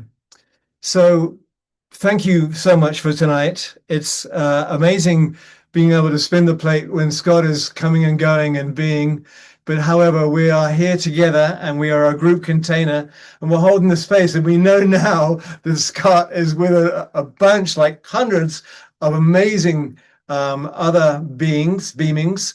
And also with, what a stellar show we had tonight. As Susan Bloomquist just said, it was an all-star cast. Holy smoke, all in this night. And I'm just going to put up on the screen this Wednesday's show. Hopefully I can do this. Where is it gone? There it is. Hang on a minute. I got a screen share for a second. Bear with me because I live in Colorado and actually bears are always with us here. Ha ha ha. I think there it is. So Our show on Wednesday is this one, A Powerful Formula, Meditation, Magic, and Mystery, Manifesting Miracles. And this was a cunning plan cooked up by Kristen Hoffman and host Scott Catamas. I'm just reading what's in front of me. And they wanted this year to be full of meditation, magic, and mysteries. And so we have Alison Keaton, Jennifer Thomas, Kristen, and beloved Dr. Ann West, who is a good friend of mine. And in fact, we'll talk about it on Wednesday, but she is also an amazing songwriter as well as a healer. And we'll talk about that on Wednesday. So we'll go back to here. And how do we go to gallery view? I don't know. I'll try that in a minute, but I'm going to say goodnight. I love you all. Thank you, DeArah. Thank you, Desirea. Thank you, all of us. Bonnie, beloved, Rodger is with us. I know there's a moment or 20 to go through before we all come to that same place, but he is shining his light and love down, not even down, out through us. I can feel him. I love him so much. And I'm going to just see if I can, what happens if we do gallery? Do we all see gallery now? We do. Okay. I'm not too sure. Scott's usually the master controller, so I'm going to be a master controller tonight. Thank you, beloveds. Love you all. We shall hopefully see you on Wednesday for, what was it? Magic, mysteries, and something else. I don't know what it was. However, there we are. Thank you. Tracy from Australia. Good day, mate. And I feel you all. And we have Frodia here from the Netherlands. Dude. Okay, I'm just going to say good night. Have a good night. And for you, Tracy, have a good day. Hey, Dan, Mark. Bye. Love you. See you Wednesday.